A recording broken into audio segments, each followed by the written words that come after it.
함께 모으지 아니하는 자는 널리 해치는 자니라. 오히려 너희는 하나님의 왕국을 구하라. 그리하면 이 모든 것을 너희에게 더하시리라. 적은 양육이여 무서워하지 말라. 너희 아버지께서 그 왕국을 너희에게 주시는 것을 참으로 기뻐하시느니라. 내 아버지께서 내게 맡기신 것 같이 나도 너희에게 한 왕국을 맡기어. 이에 예수께서 다시 그들에게 이르시되 너희에게 평강이 있을지어다. 내 아버지께서 나를 보내신 것 같이 나도 너희를 보내노라 하십니다. 그분께서 이것을 말씀하시고 그들 위해 숨을 내쉬며 그들에게 이르시되 너희는 성령을 받으라. 너희가 누구의 죄들이든지 사하면 그것들이 사면될 것이요 누구의 죄들이든지 그대로 두면 그것들이 그대로 있으리라 하십니다. 또 모든 것을 그분의 발 아래 두셨으며 그분을 모든 것 위에 머리가 되게 하사 교회를 위해 주셨느니라. 교회는 그분의 몸이니 곧 모든 것 안에서 모든 것을 충만하게 하시는 분의 충만입니다. 이 신비는 곧 복음으로 말미암아 이방인들이 그리스도 안에서 동료 상속자가 되고 같은 몸에 속하게 되며 그분의 약속에 참여하는 자가 된다는 것이라. 또 예수 그리스도의 모든 것을 창조하신 하나님 안에 세상이 시작된 이후로 감추어져 온 이 신비에 참여하는 것이 무엇인지 모든 사람들이 보게 하려 하십니다.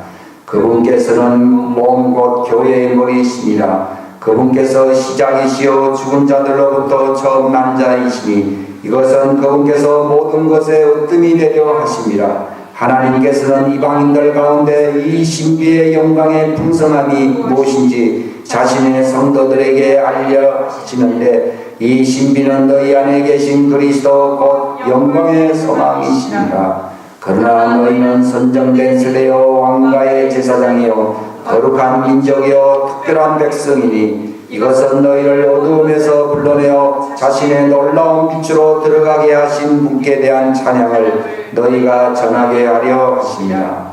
하나님 곧 자신의 아버지를 위해 우리를 왕과 제사장으로 삼으신 분께 즉 그분께 영광과 통치가 무궁토록 있기를 원하노라. 아멘.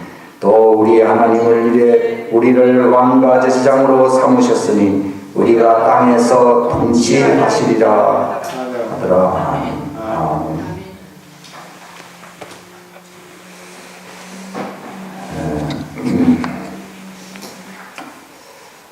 제목은 에베소 3장에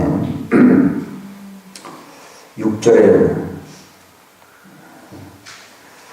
9절, 6절과 9절 보면 이 신비는 곧 복음으로 말미암아 이방인들이 그리스도 안에서 동료 상속자가 되고 같은 몸에 속하게 되며 그분의 약속에 참여하는 자가 된다는 것이라. 또 예수 그리스도의 모든 것을 창조하신 하나님 안에 세상이 시작된 이후로 감추어지은 이 신비에 참여하는 것이 무엇인지 모든 사람들이 보게 하려 하십니다. 복음은 이 영광의 신비를 알려주는 것이 아는 것이 복음이라 이렇게 말을 할 수 있어요. 바울이 복음의 신비를 전파한다 이렇게 그의 서신서에 기록이 되어 있고, 근데 이 복음의 신비를 사람들이 그냥 비상적으로 하나의 문자적으로 이해하기가 굉장히 쉽습니다.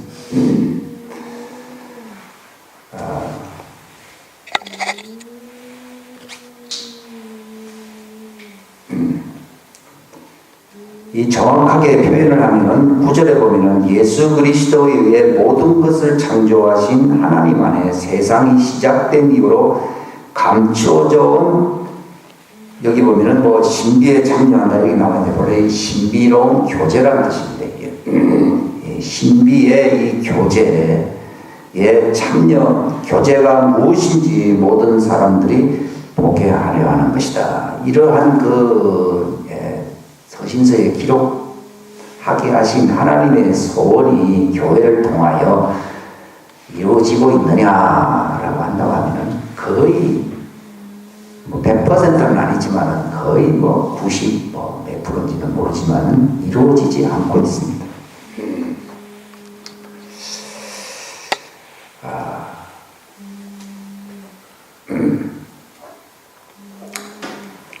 교회는 이 하나님의 이 은혜의 그 신비로운 기관이라 이렇게 말씀을 할 수가 있고요.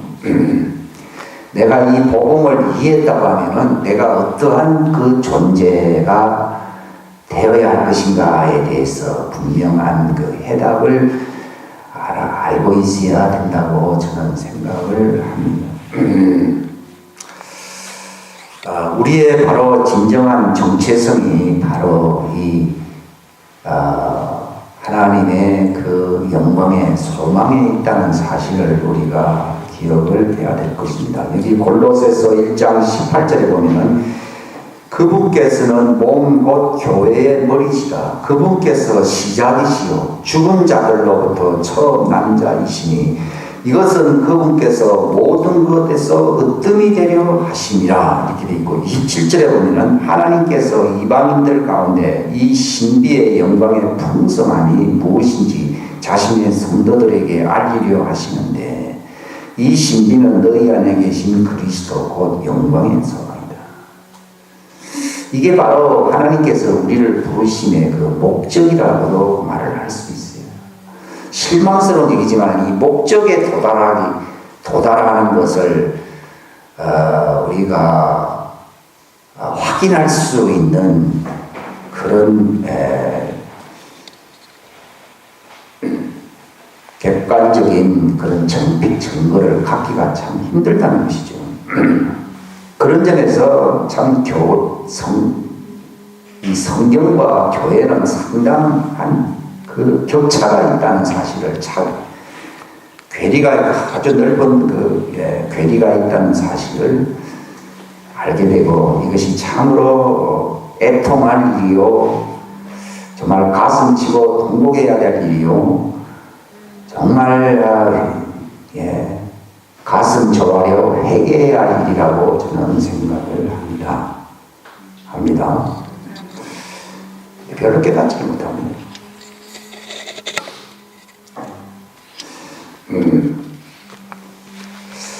예수님께서 처녀 마리아의 동정녀라고 옛날 그 개혁 성경에 표현했거든요. 그래, 이 동정녀의 표현은 이거는 가톨릭의 그 영향을 받은 거예요. 동정녀라는 것은 결혼하고는 상관이 없는 아주 그런 특별한 여자를 보통 그렇게 표현하지. 성경은 그렇게 표현하고 있지 않고 처녀라고 되어 있고 그는 그 이후에 많은 아들과 딸을 낳았습니다. 천주교에서는 예수님만 낳은 특별한 여신과 같은 존재다 이렇게 우상화를 하고 있고 그런 면에서 이 표현을 동정녀다 이런 표현을 쓰고 있습니다.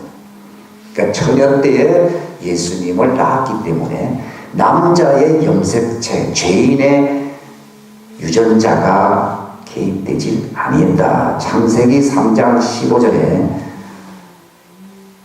여인의 그 씨로 오신 분이시다 하는 것입니다. 여기 시편 말씀이 제가 여기 한 시가 여기 24장에 생략되는데 24장이나 이 시편 한 시가 그분을 섬길 것이다.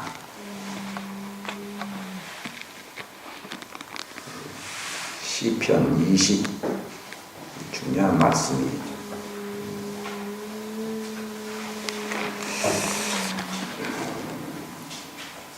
22장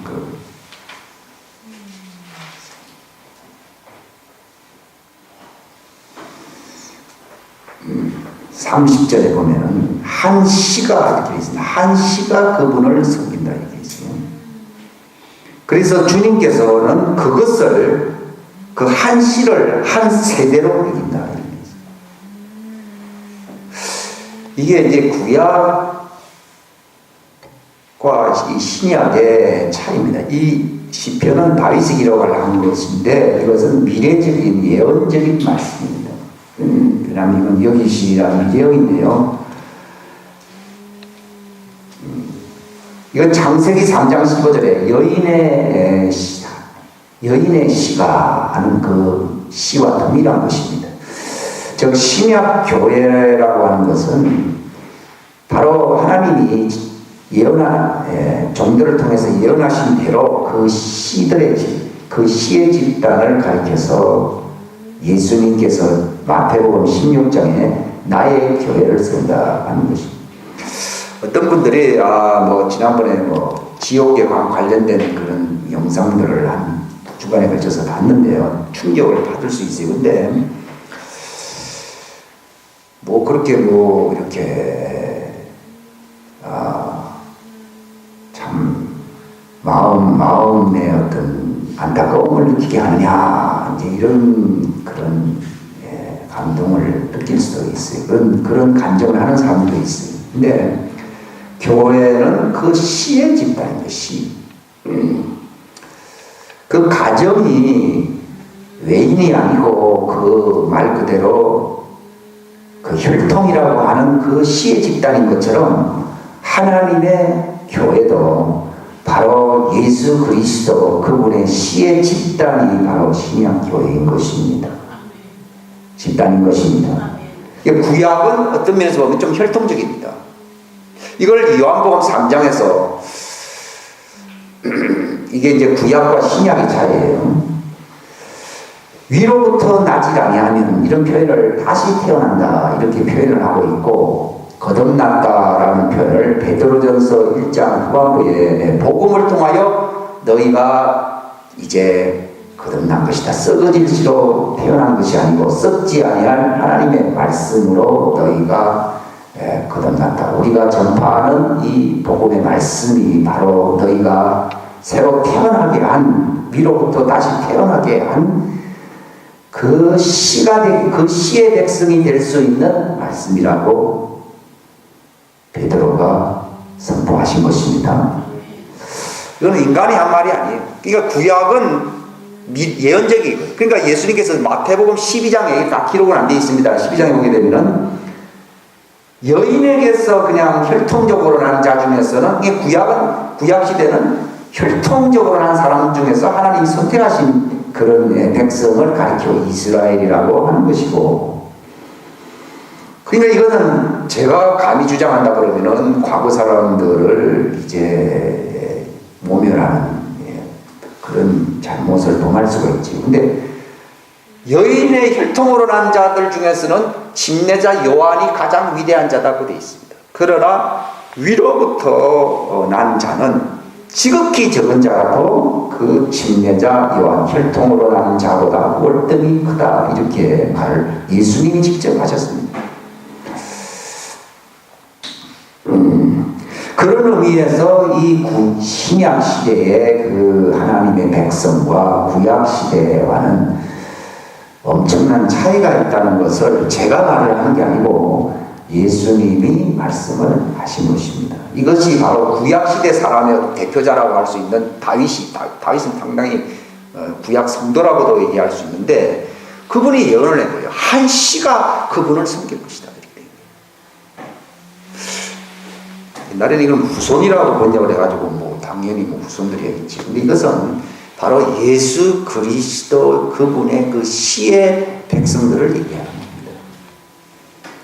복음의 바로 핵심이 단지 땅에서 융성하고 형통하고 잘 된다고 하는 그런 약속을 주는 말씀이 아니고, 물론 그런 것이 포함될 수는 있겠지만 그것이 주제가 아니고 바로 예수님이 이 땅에 오심으로써 그분의 십자가의 보배로운 그 피의 희생을 통하여 우리에게 정말 이루어 주시려고 하시는 하나님의 간절한 그 목적이 이루어지는데, 이걸 로마서 8장에서 그 아들의 형상과 일치된다 이렇게 표현하고 있거든요. 그래서 아들의 형상이 된다 이런 말은 우리가 들을 수 있지만 그것은 바로 그분의 시의 백성이 된다는 것을 말을 하는 것입니다.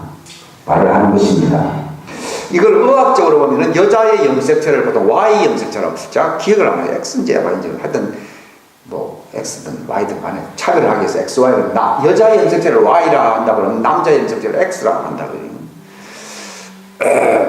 그래서 태어나는 후손은 그 XY라고 하는 그 이제 그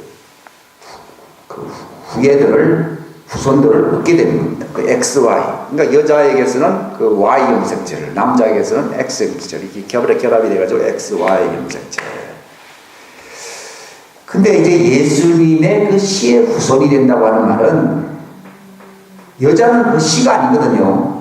그러나 그 인성의 어떤 특성이 그 여자 그 아담의 아내 이름을 하와라라, 영어로는 이브지만 하와라라 하는 말은 그가 바로 그 산자로서의 그 이름이 곧 산자라고 하는 뜻이, 즉 인간으로서 살 수 있는 어떤 중요한 유전자를 주는, 살 수 있는 어떤 유전자를 제공하는 존재라는 거예요. 그 당시에 이런 과학적인 걸 몰랐을 때는 뭐 여자 보고 뭐 산자라 이런 표현을 했을 때는 뭐 당연히 다 사는 자지 뭐 여자만 사느냐 이렇게 살 수 있는데, 바로 인간은 여자에게서 나와야만이 정말 인간으로서의 어떤 인성을 갖게 된다는 것을 표현하고 있는 거예요. 즉 인간으로서 살 수 있는 어떤, 즉 인간으로, 동물이 아니고 어떤 인간으로서 살 수 있는 어떤 그 중요한 유전자를 갖는다는 의미를 이거 하나님이 다 아시고 계셨고, 그래서 그 이름을 하와라라 그런 거예요.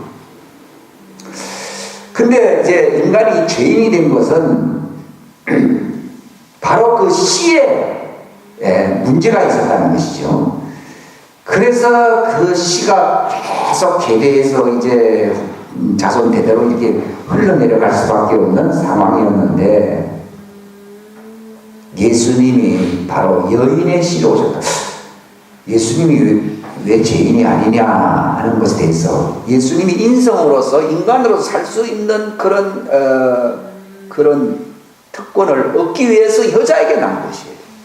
그러나 그분의 본질은, 그 씨는 바로 정말 하나님의 신비로운 아들인 것입니다.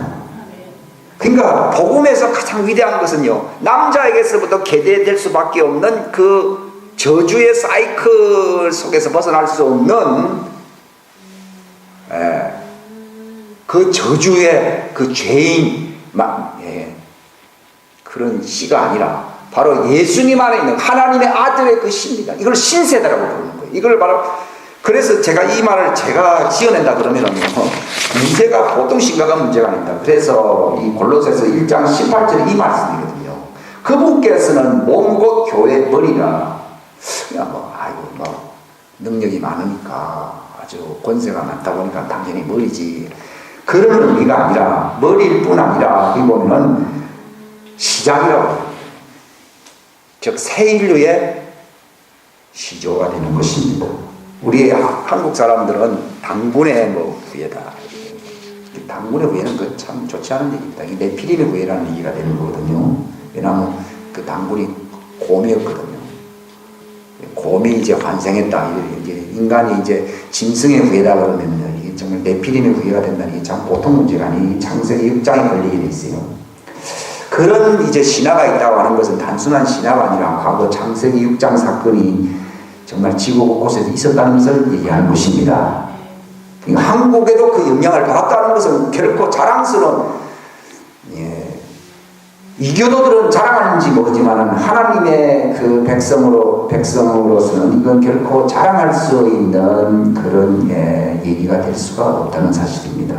근데 복음이라고 하는 게 뭔가 하면 새로운 씨야, 하나님의 씨, 곧 예수 그리스도. 갈라디아서 3장에 보게 되면은 우리가 율법의 굴레에서 벗어나게 되는데, 하나님의 정죄와 저주라고 사이클 속에서 우리가 벗어나게 되는데, 이것은 그 씨의 백성이 됨으로 말미암아 우리가 이스라엘, 이방인들도 이스라엘의 그 영광의 호의에 참여하게 되었다고 말씀을 하고 있는 것입니다. 그 씨는 뭐라 그랬습니까? 이건 복수가 아니고 단수입니다. 세상은 전부 김씨 이씨 우리나라 그렇고 외국에도 그런 스미스 마크 여러 가지 성들이 많잖아요. 그건 씨가 참 협동적으로 이렇게 제각각이라는 것은 흑인도 있고 백인도 있고 황인족도 있고 많습니다. 근데 복음은요, 한 씨입니다. 한 씨가 하나님과 함께 동치하게 된다고 여기 요한 시편 22편에 말을 하고 있는 것입니다. 이 복음이라고 하는 것이 뭐 혈통 안에서 우리가 이 종교인들은 다 그렇게 생각합니다. 근데 예수님을 통해서 누릴 수 있는 정말 영광스러운 그걸 신비라고 그러거든요. 신비로운 복이 뭔가 하면 우리가 그 씨를 받는다는 것입니다. 복음은 그 씨를 받는 연결입니다. 중개가 있어야 될 거 아니에요, 그죠? 예, 중개가 없이는, 여자는 남자 없이는 씨를 못 받듯이요, 마찬가지로 우리가 예수님의 씨를 받기 위해서는 복음을 듣는 것입니다. 그러니까 너희가 거듭난 것이 썩어질 씨로, 이것은 혈통의 씨를 얘기하거든요. 혈통의 씨가 아니고 바로 썩지 아니할 씨로 너희가 다시 태어난 것인데, 곧 우리가 전파하는 이 복음이 곧 그 말씀이라. 이렇게 하나님 말씀은 영원히 있느니라 이렇게 말을 했습니다. 그러니까 요한복음 1장에 보게 되면 그 태초에 말씀이 계신다. 그 말씀이 하나님과 함께 계셨으니 곧 그 말씀은 하나님이시다. 그 말씀의 씨를 얘기하는 거예요. 그러니까 이 베드로전서 2장 9절에 보면은요, 너희는 선정된 세대요, 왕가의 제사장이요, 거룩한 민족이요, 특별한 백성이다 하는 말은요, 유별나고 뭐 교육을 잘 받았고 또 조상이 위대하고 이런 걸 얘기하는 게 아니고, 바로 복음을 통하여 바로 예수님의 십자가의 십자가의 복음은 바로 예수님의 희생으로 말하는 새 언약이라 되거든요. 새 언약이다. 새 언약이 뭐이다. 저는요, 뭐 새 언약이다, 뭐 그냥 뭐 새거다, 옛날 게 아니고 뭐 새거다 이렇게만 생각을 하잖아요. 이것은 새 아래에서는 새 것이 없다 이 말이에요. 동물이든 식물이든 인간이든 어떤 만물계에서 새 게 없는데, 바로 하나님이 예수님을 이 땅에 보내심으로써 새 일을 행하신 것입니다. 새 일을 행하신 것입니다. 그 새 일이 뭐냐 이거. 사람들은 뭐 새보다 하니까 그것보다는 새게 낫지, 뭐 신세대가 뭐 낫고 뭐 이런 표현, 그런 게 아닙니다. 이것은 바로 천사들이 흠모한다고 돼 있어요. 천사들이 살펴보기를 원한다고 돼 있어요.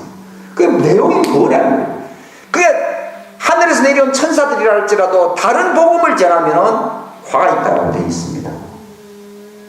그러니까 이 복음이라고 하는 것은 그 하나님만이 우리에게 주실 수 있는 신비로운 그 내용, 선물이 있다는 것을 말하는 것입니다. 뭘 받는 것이 복음의 하나님의 최고의 그 은혜에 참여하는 것이 되느냐, 예수님이 인간이 되심으로써 우리는 예수님은 여자로 말미암아, 마리아로부터 여자로 말미암아 인성을 취함으로 인간으로 살 수 있는 특권을 가졌다. 이걸 인자라고 부르는 겁니다. 인간으로서 이 땅에서 살 수 있는, 본래 아담에게 생육하고 번성하여 땅에 충만하라, 땅을 지배하고 정복하고 다스리라 이런 표현이 있거든요. 인간에게 주신, 천사는, 하늘은 천사들에게 준 것이지만은 바로 땅은 인간들에게 주었다고 말했습니다.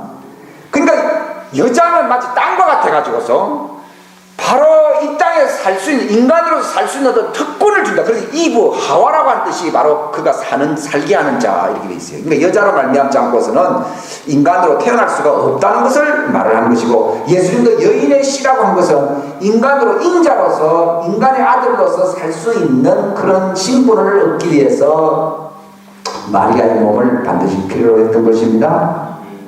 저는 이걸 볼 때요, 이 마지막 적그리스도 시대는 바로 짐승의 666표를 받는 시대라고 얘기를 할 수 있는데, 이것은 바로 창세기 6장으로 돌아가요. 이게 참 신비한 666인데 그것도 창세기 6이에요. 창세기 6. 바로 하나님의 아들이 인간의 딸과 자기들도 여인의 씨가 여인으로 말미암아 살 수 있는, 인간으로 살 수 있는 특권을 가지려고 여인에게 들어간 것입니다. 근데 그 하나님의 아들이 인간이라고 그러면 당연히 인간이 땅에서 살 수 있지, 뭐 특별히 그가 여인을 필요로 한 게 아니거든요. 그런 점에서 보면은 바로 이 성도, 이게 그 뭐죠? 선수를 친 거예요. 예수님이 그로부터 수천 년 이후에, 적어도 창세기 6장으로 보면 4,000년 이후에 예수님이 오셨단 말이에요. 4,000년, 3,000년 이후에 오셨는데, 예수님이 그 씨를 가지시고 바로 성령으로 말미암아 여인 안에서, 여인은 땅이거든요, 인간으로 살 수 있는 어떤 모체 환경을 제공하는 존재거든요. 여인은요, 태어날 수 있도록 하는 이 창세기 3장 15절을 선수 친 게 창세기 6장 사건이에요. 이 마귀는 자기 지위가 뺏길까봐 바로 그 하나님의 계획을 수포로 돌아가게 하려고 인간을 완전히 짐승의 집단으로 만들기 위해서 바로 사단이 여인의 몸에 들어간 것입니다. 옛날에는 이런 말을 조금만 알고 있어서 설교는 잘 안 했어요. 근데 이것이 막 계속해서 이제 풍성하게 나오기 시작해요.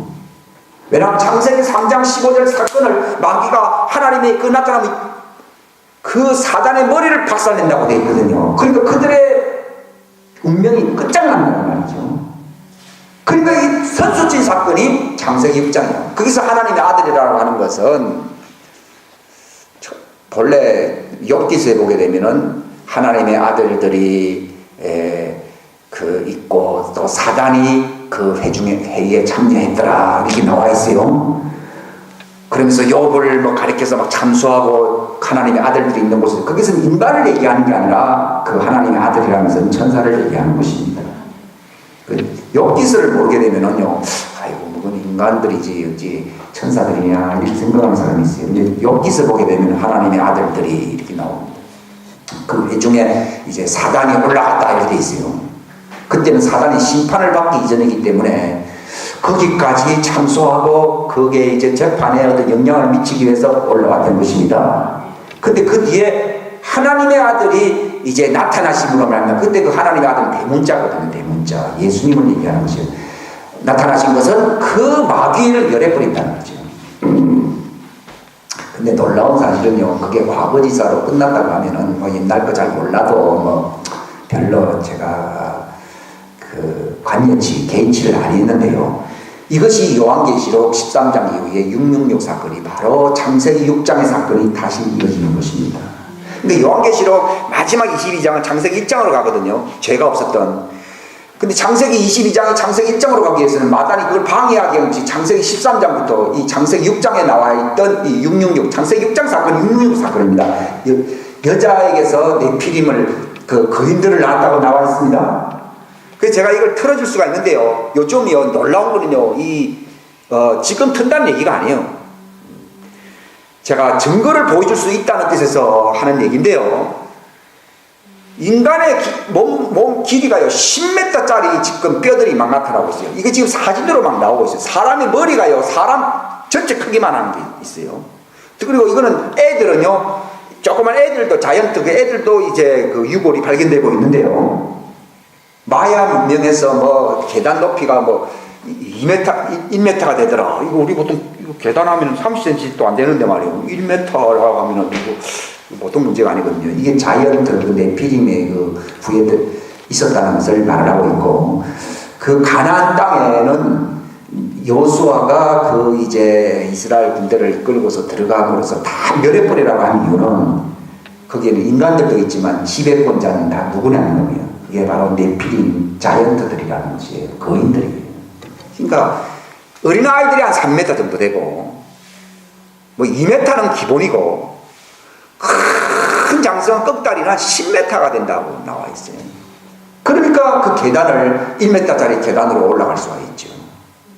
근데 이것은 또 추측이었다고 하는지 모르지만은 사진들이 지금 속속들이 드러나고 있어요.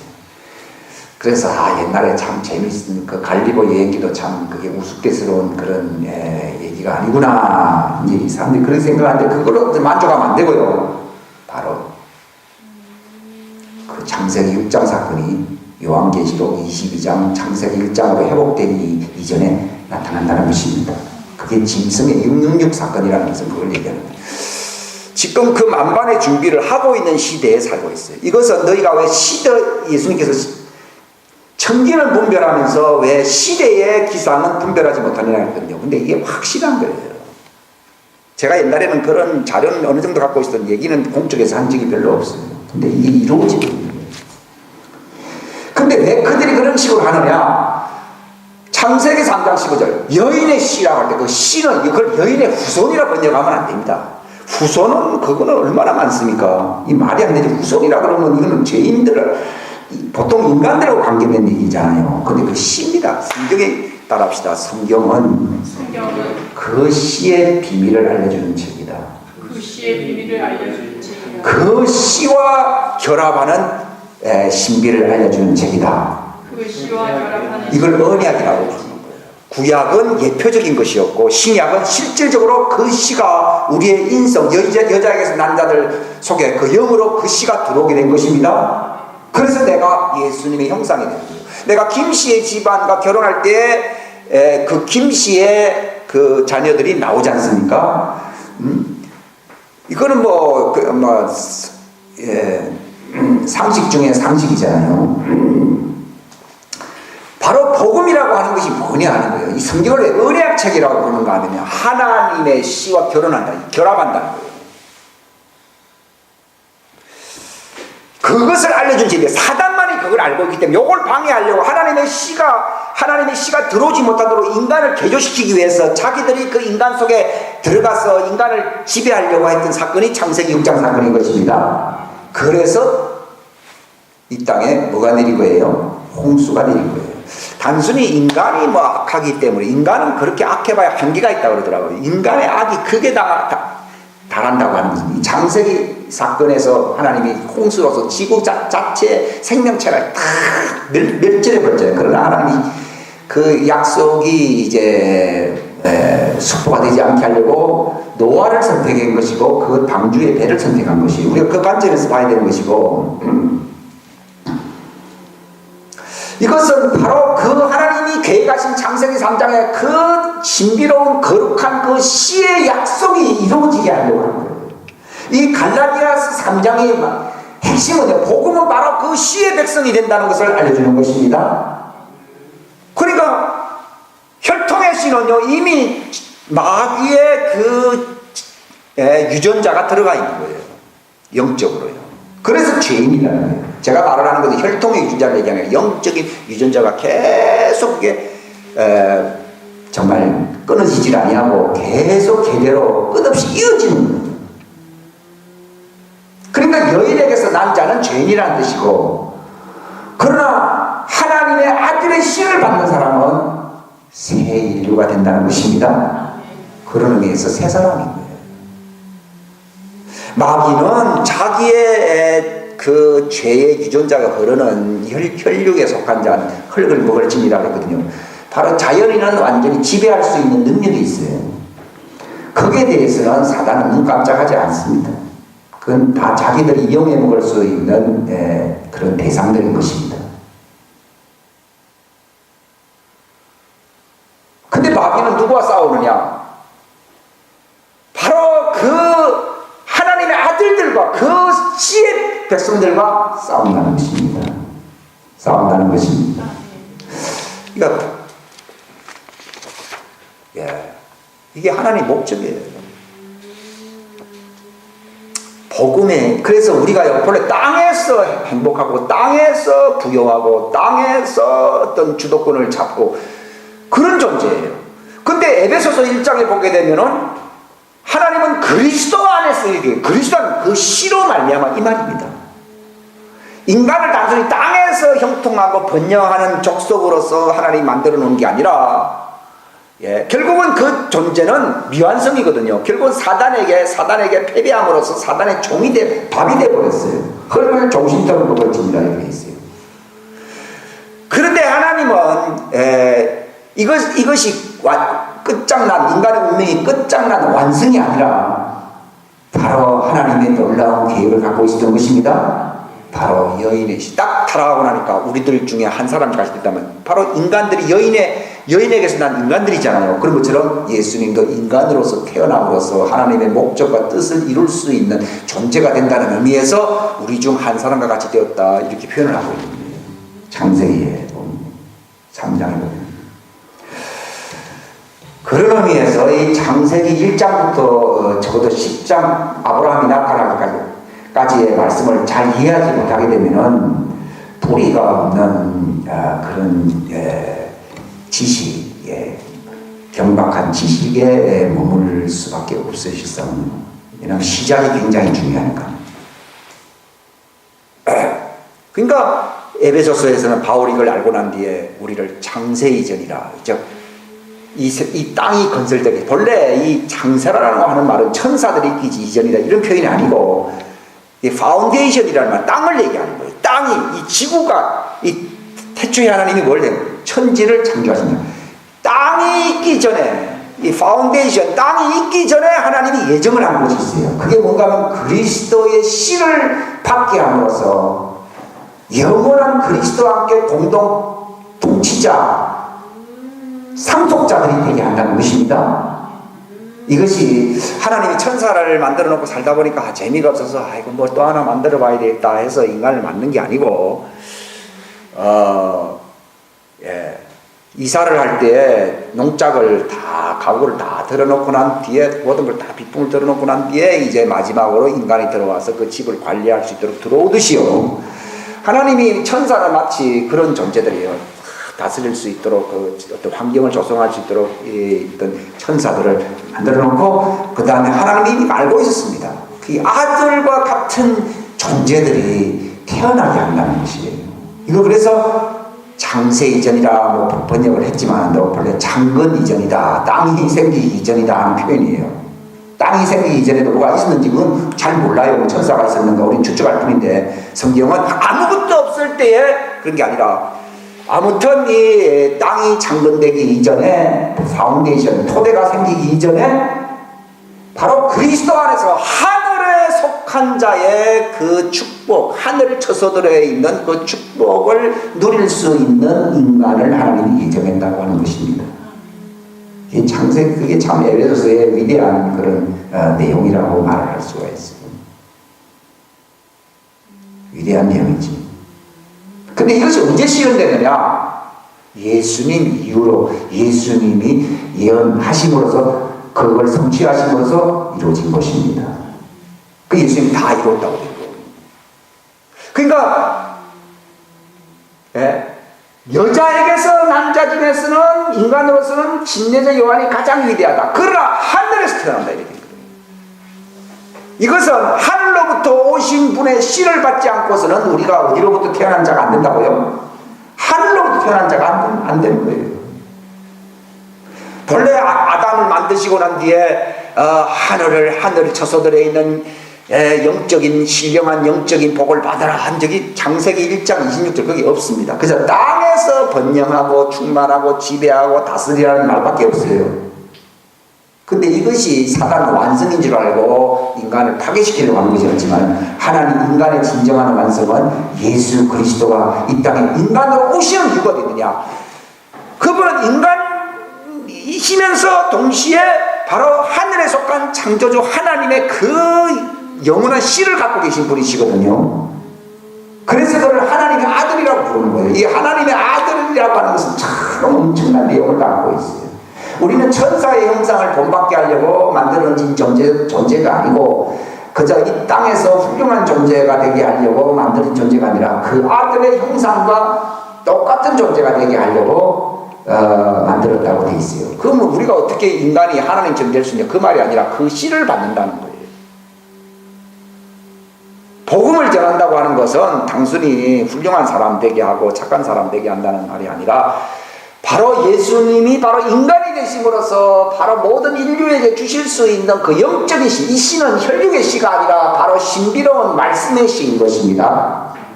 그래서 복음 선포를 통해서 그 신비로운 씨를 받는, 그래서 요한복음은 정말 신비로운 복음서라 얘기하는데, 태초에 그 말씀이 계신다, 그 말씀이 하나님과 함께 계셨고 그 말씀이 육신이 되셨다고 되어 있는 거거든요.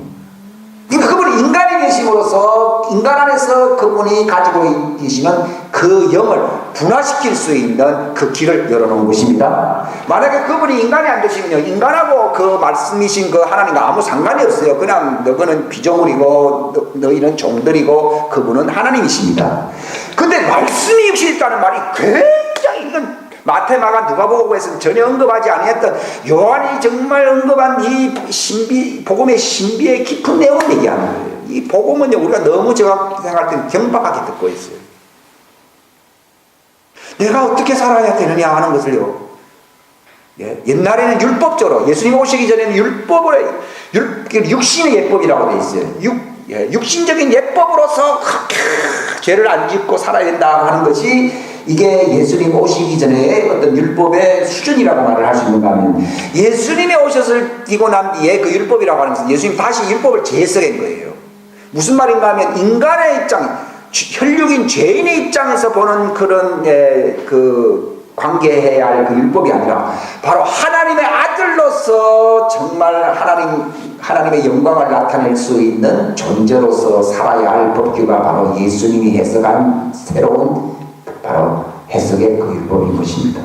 그러니까 그런 의미에서 산상수훈은 상당히 중요한 것인데 이렇게 말을 했거든요. 너희가 과거의 율법에는 이렇게 말하라고 한 것이나 나는 너희에게 말을 하노니 그건 단순히 육신의 것이 아니라 형제를 사람을 죽인 자만이 살인한 게 아니라 마음으로 미워한 것도 살인한 것이고 육신적으로 간음을 한 것만 간음이 아니라 마음으로 음욕을 품은 것도 간음을 한 것이고 또 형제를 보고서 그냥 두들기 패면 안 된다는 걸로 끝나는 게 아니라 형제 보고 라가라고 하는 자마다 그가 지옥불에 들어갈 수 있는 위험성이 있다는 것이고 그 예수님이 그런 율법대로 얘기하지 그거 갖다 재해석하듯이 그게 왜 표현하느냐 하는 말은요 같은 율법이지만은 미국 사람이 보는 수준과 또 동양인들이 보는 수준 서양인들이 보는 수준이 다르듯이요 그것은 율법의 일점이라기도 없어지지 않고 내나 그건 동일한 것이고 율법은 영원한 것이지만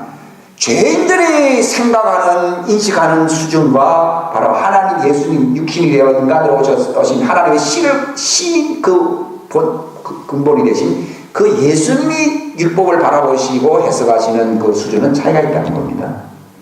무슨 말 알겠습니까? 그러니까 내가 예수님을 전에 모를 때는요, 예수님의 그런 구약 율법 보면 고리타분한 무슨 종교의 법처럼 느끼시는 생각하는 사람들이 많거든요. 근데 예수님 오셔서 말씀하시기를 너희에게는 이런 법이라 생각하지만도 그러나 이렇게 예수님이 재해석을 하듯이 말씀하신 이유는 하나님의 아들로서 그 법의 영광을 나타내야 할 존재라는 것입니다. 존재라는 것입니다. 그게 다른 겁니다.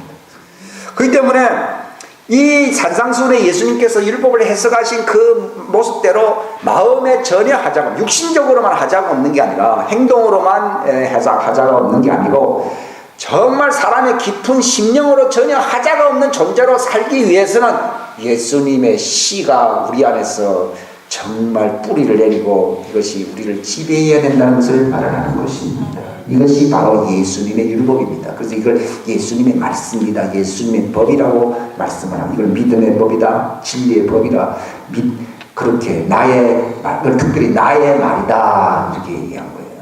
그래서 모세의 말이다 하지 않냐고 뭐라고 그랬어요? 나의 말이라고 했어요.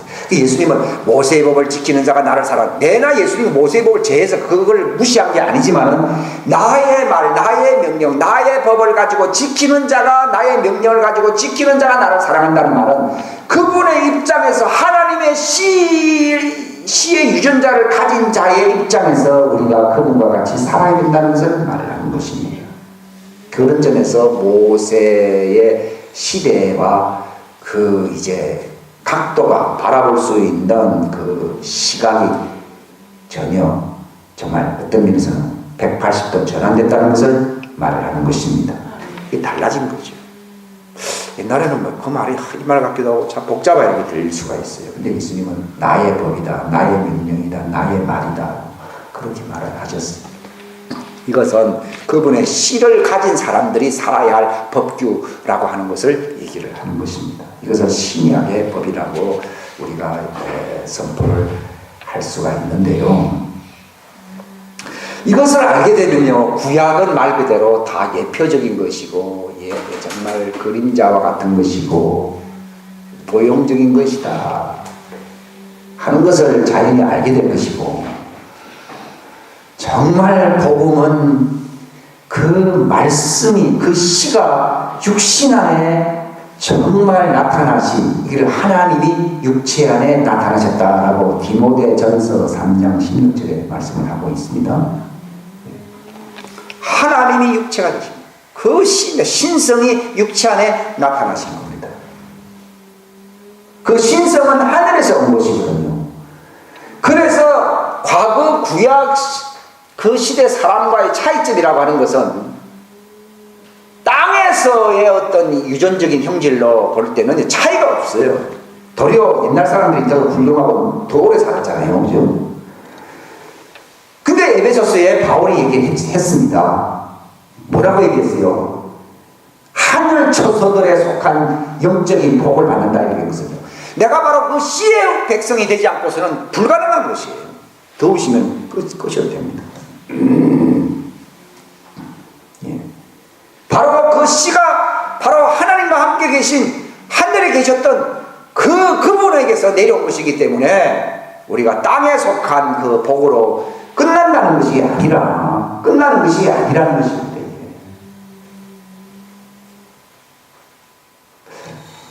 근데 오늘날 구약 성도들보다도 못한 사람들이 얼마든지 가져갈 수 있죠. 왜냐하면 다시 태어나지도 않았고 단순히 그냥 하나의 종교인의 모습처럼 살게 된다고 하면은 신약의 성도라고 하는 것과는 전혀 거리가 와닿지 않는 그런 존재가 될 수가 있는 것입니다. 될 수가 있는 것입니다. 전혀 관계가 없어요. 근데 구약시대 사람들이 죄사함을 받고 구원을 받았어요. 근데 그들을 완전히 깨끗하게 할 수는 없는 것이다 라고 했거든요. 그럼 언제 깨끗하게 되는 겁니까? 그분의 씨가 와야 된다는 것입니다.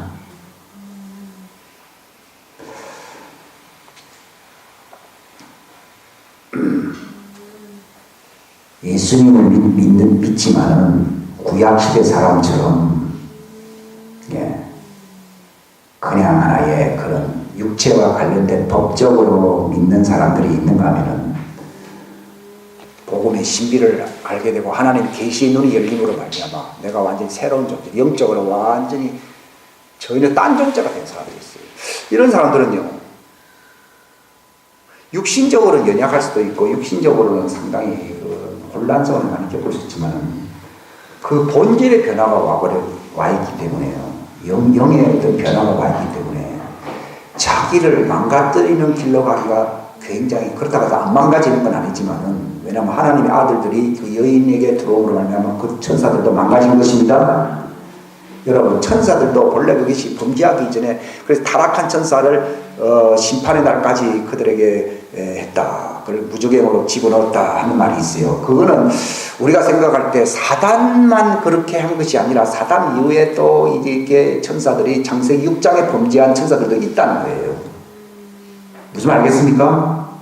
우리는 인간론도 잘 모르는데 천사론까지 다 알기는 어렵습니다. 실상은요. 사단이 그냥 어떤 시기에 옛날에 타락했다 그 정도만 알고 것이지 창세기 6장은 시초가 아니잖아요. 그거는 인간들이 태어나고 난 뒤에 그들 속에 들어감으로써 그들이 범과했다 이렇게 돼 있거든요.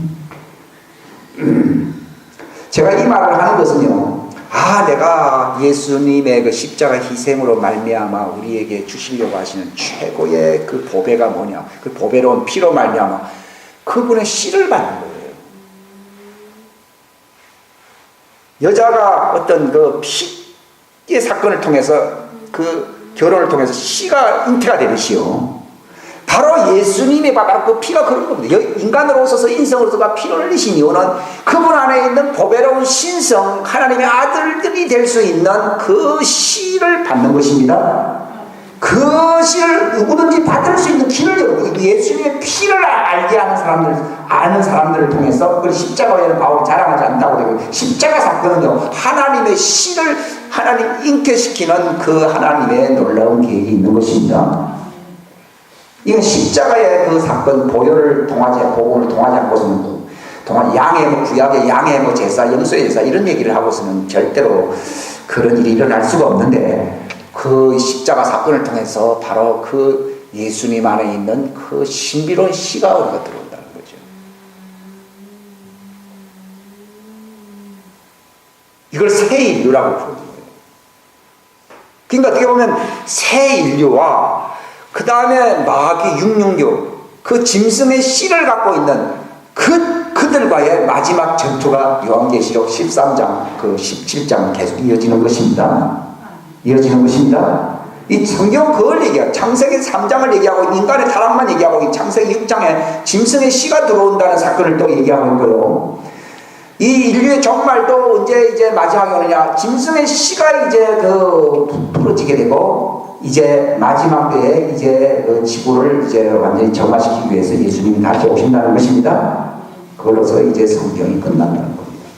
그 모든 파노라마 같은 그런 많은 얘기는 제가 할 수가 없고요. 제가 복음의 핵심이 뭐냐? 사람들이 왜 돌아가느냐? 혈육으로 사는 사람은 얼마나 또 돌아갈 수 있어요. 사울이 성령을 받았어요. 그가 하나님 보실 때는 그래도 그렇게 인정을 받았을 때요. 그러나 그가 환경의 요인인지 자기의 어떤 뭐라 그러죠?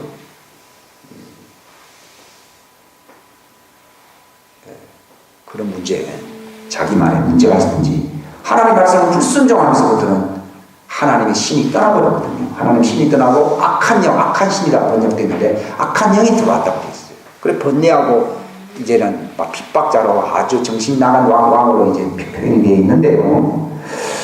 이것은 혈육으로 난 자가 어느 정도 순종하고 그래 하나님을 가까이 할 때는 성령님의 어떤 영향력 아래서 살아갈 수가 있습니다. 지금도 사울과 같이 처음에는 하나님의 영향력 아래서 그렇게 이제 살아갈 수가 있는데 다윗도 그랬잖아요. 자기가 범죄하고 난 뒤에요. 정말 하나님 앞에 자비를 구했던 내용이 뭔가 하면요. 사울처럼 하나님의 은총을 잃어버린 자가 되지 않게 해달라는 것입니다. 그걸 이사야 55장에 뭐라 표현되어 있습니까? 다윗에게 허락한 하나님의 은혜라는 것입니다. 그걸 다윗의 은총이라고 표현을 하는데 사울은 그 은총이 없었어요. 순종이 제사보다 낫지 아니하냐. 불순종함으로 말미암아 하나님의 영이 떠나버린 거예요. 그리고 대신 그 빈자리에 악한 영이 들어와가지고 번뇌케 하고 완전히 그 사울의 인생이 파멸에 이르는 것이거든요. 그게 구약시대입니다. 한계입니다. 근데 다윗은 사울에게 어떤 일이 일어난지를 자기가 목격한 사람이거든요. 근데 자기도 이제 나쁜 짓을 했잖아요. 그죠? 예. 사람을 죽게 만들고 여인을 겁탈하고. 그때 거짓말하고 변명했다 그러면은 하나님의 영이 떠나가 버리고 사울보다 못한 존재로 전락할 수밖에 없었을 거예요. 근데 그가 거기서 정말 회개를 할 수 있었던 거예요. 우리가 왜 회개해야 되느냐 하는 것이죠. 하나님의 영 문제가 있기 때문입니다. 그저 사울은요, 내 체민 좀 살려주시고, 이게 회개한 게 아니거든요. 내 왕의 권위가 땅바닥에 떨어지죠. 사무엘의 옷자락을 붙들고서 내가 왕의 체민이 뭐냐고요. 왕의 체민이 문제가 아니고요. 하나님의 영보다도 사울의 영에 대해서 더 관심이 많았던 것입니다. 하나님 관심을 걸 수가 없어요. 근데 사울 왕임에도 불구하고 그냥 완전히 다 내려놓았습니다. 다 내려놓고 내게서 무엇을 취하지 말게 해달라고요? 성령을 내게서 취하지 마소서. 하나님의 영이 떠나면 끝장납니다. 하나님의 영이 떠나면 그게 이제 구약시대였습니다. 근데 신약시대는 구약시대처럼 다윗처럼 그런 믿음을, 다윗도 믿음이 있는 사람이에요. 다윗처럼 산다고 하면 그 나름대로는 그가 이 땅에서 형통할 수도 있고 구원을 받을 수도 있어요. 용서를 해주시니까요. 근데 저는 신약 시대에도 구약 성도들이 많이 있을 수 있다. 어떤 가능성만 저는 생각하고 있어요. 용서는 받았지만 체질이 안 바뀐 사람. 그래서 타락해버리니까 완전히 어디로 돌아가 버렸어요? 완전 불신자로 돌아가 버렸다. 완전 불신자더라고요.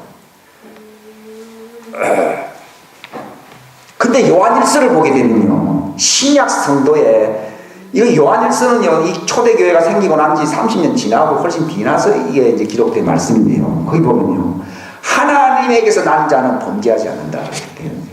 이거는요, 참 다른 서신서와 어떻게 보면 참 차이가 있어요. 요한은 그 요한계시록도 그렇고 요한복음도 그 시에 대한 얘기를 하고 있거든요. 주의 말씀이 계신데 그 요한 1서에도 뭐가 나옵니까? 하나님께로 난 자는 범죄하지 않는 이는 그 속에 뭐가 있다고요? 하나님의 시가 그 속에 있습니다. 그럼 범죄하는 사람들은 뭐 시가 없어서 범죄하고 너희들은 시가 있어서 범죄하지 않는다. 그런 말이 아니라 시가 있는 사람은 신약 성도입니다. 오리지널이라고 하면은 좀 표현이 이상하고요. 영어로 얘기하면 genuine이라는 뜻이에요.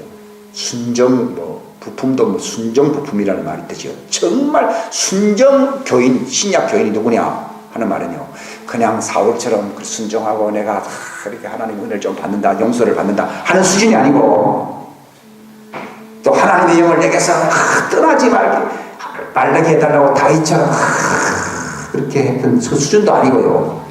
범죄하지 않을 수 있는 그 씨를 가진 사람을 순정 신약교인이라고 얘기할 수 있어요. 이걸 요한 서신서 얘기를 하고 있습니다.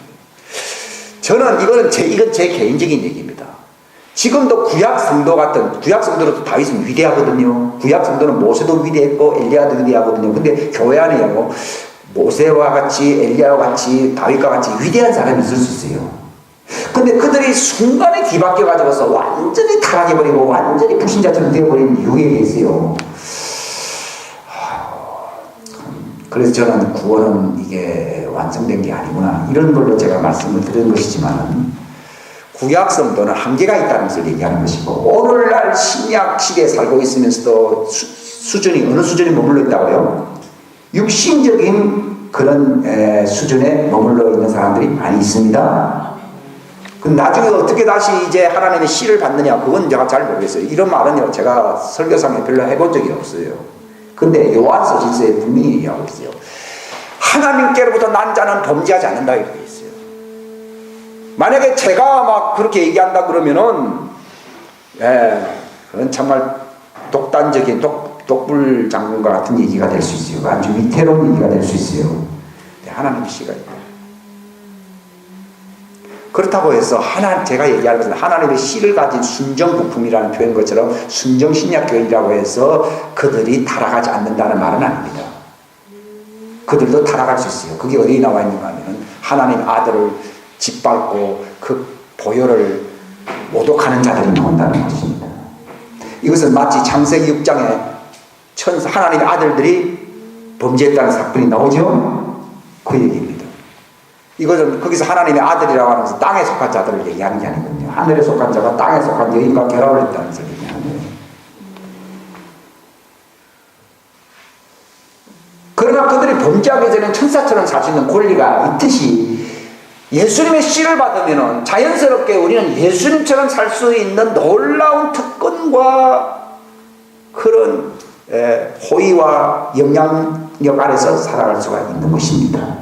만약 그 집안에서 부잣집 애들 타면, 그러면 가난하게 안 살 수 있는 자연스러운 권리가 있습니다. 그렇다고 해서 그 사람은 영원히 이제 그들은 그 곤핍, 가난과는 관계가 완전히 끊어졌다, 이렇게 말은 하지 않잖아요. 부자로 살더라도 뭐 집 떠나버리면은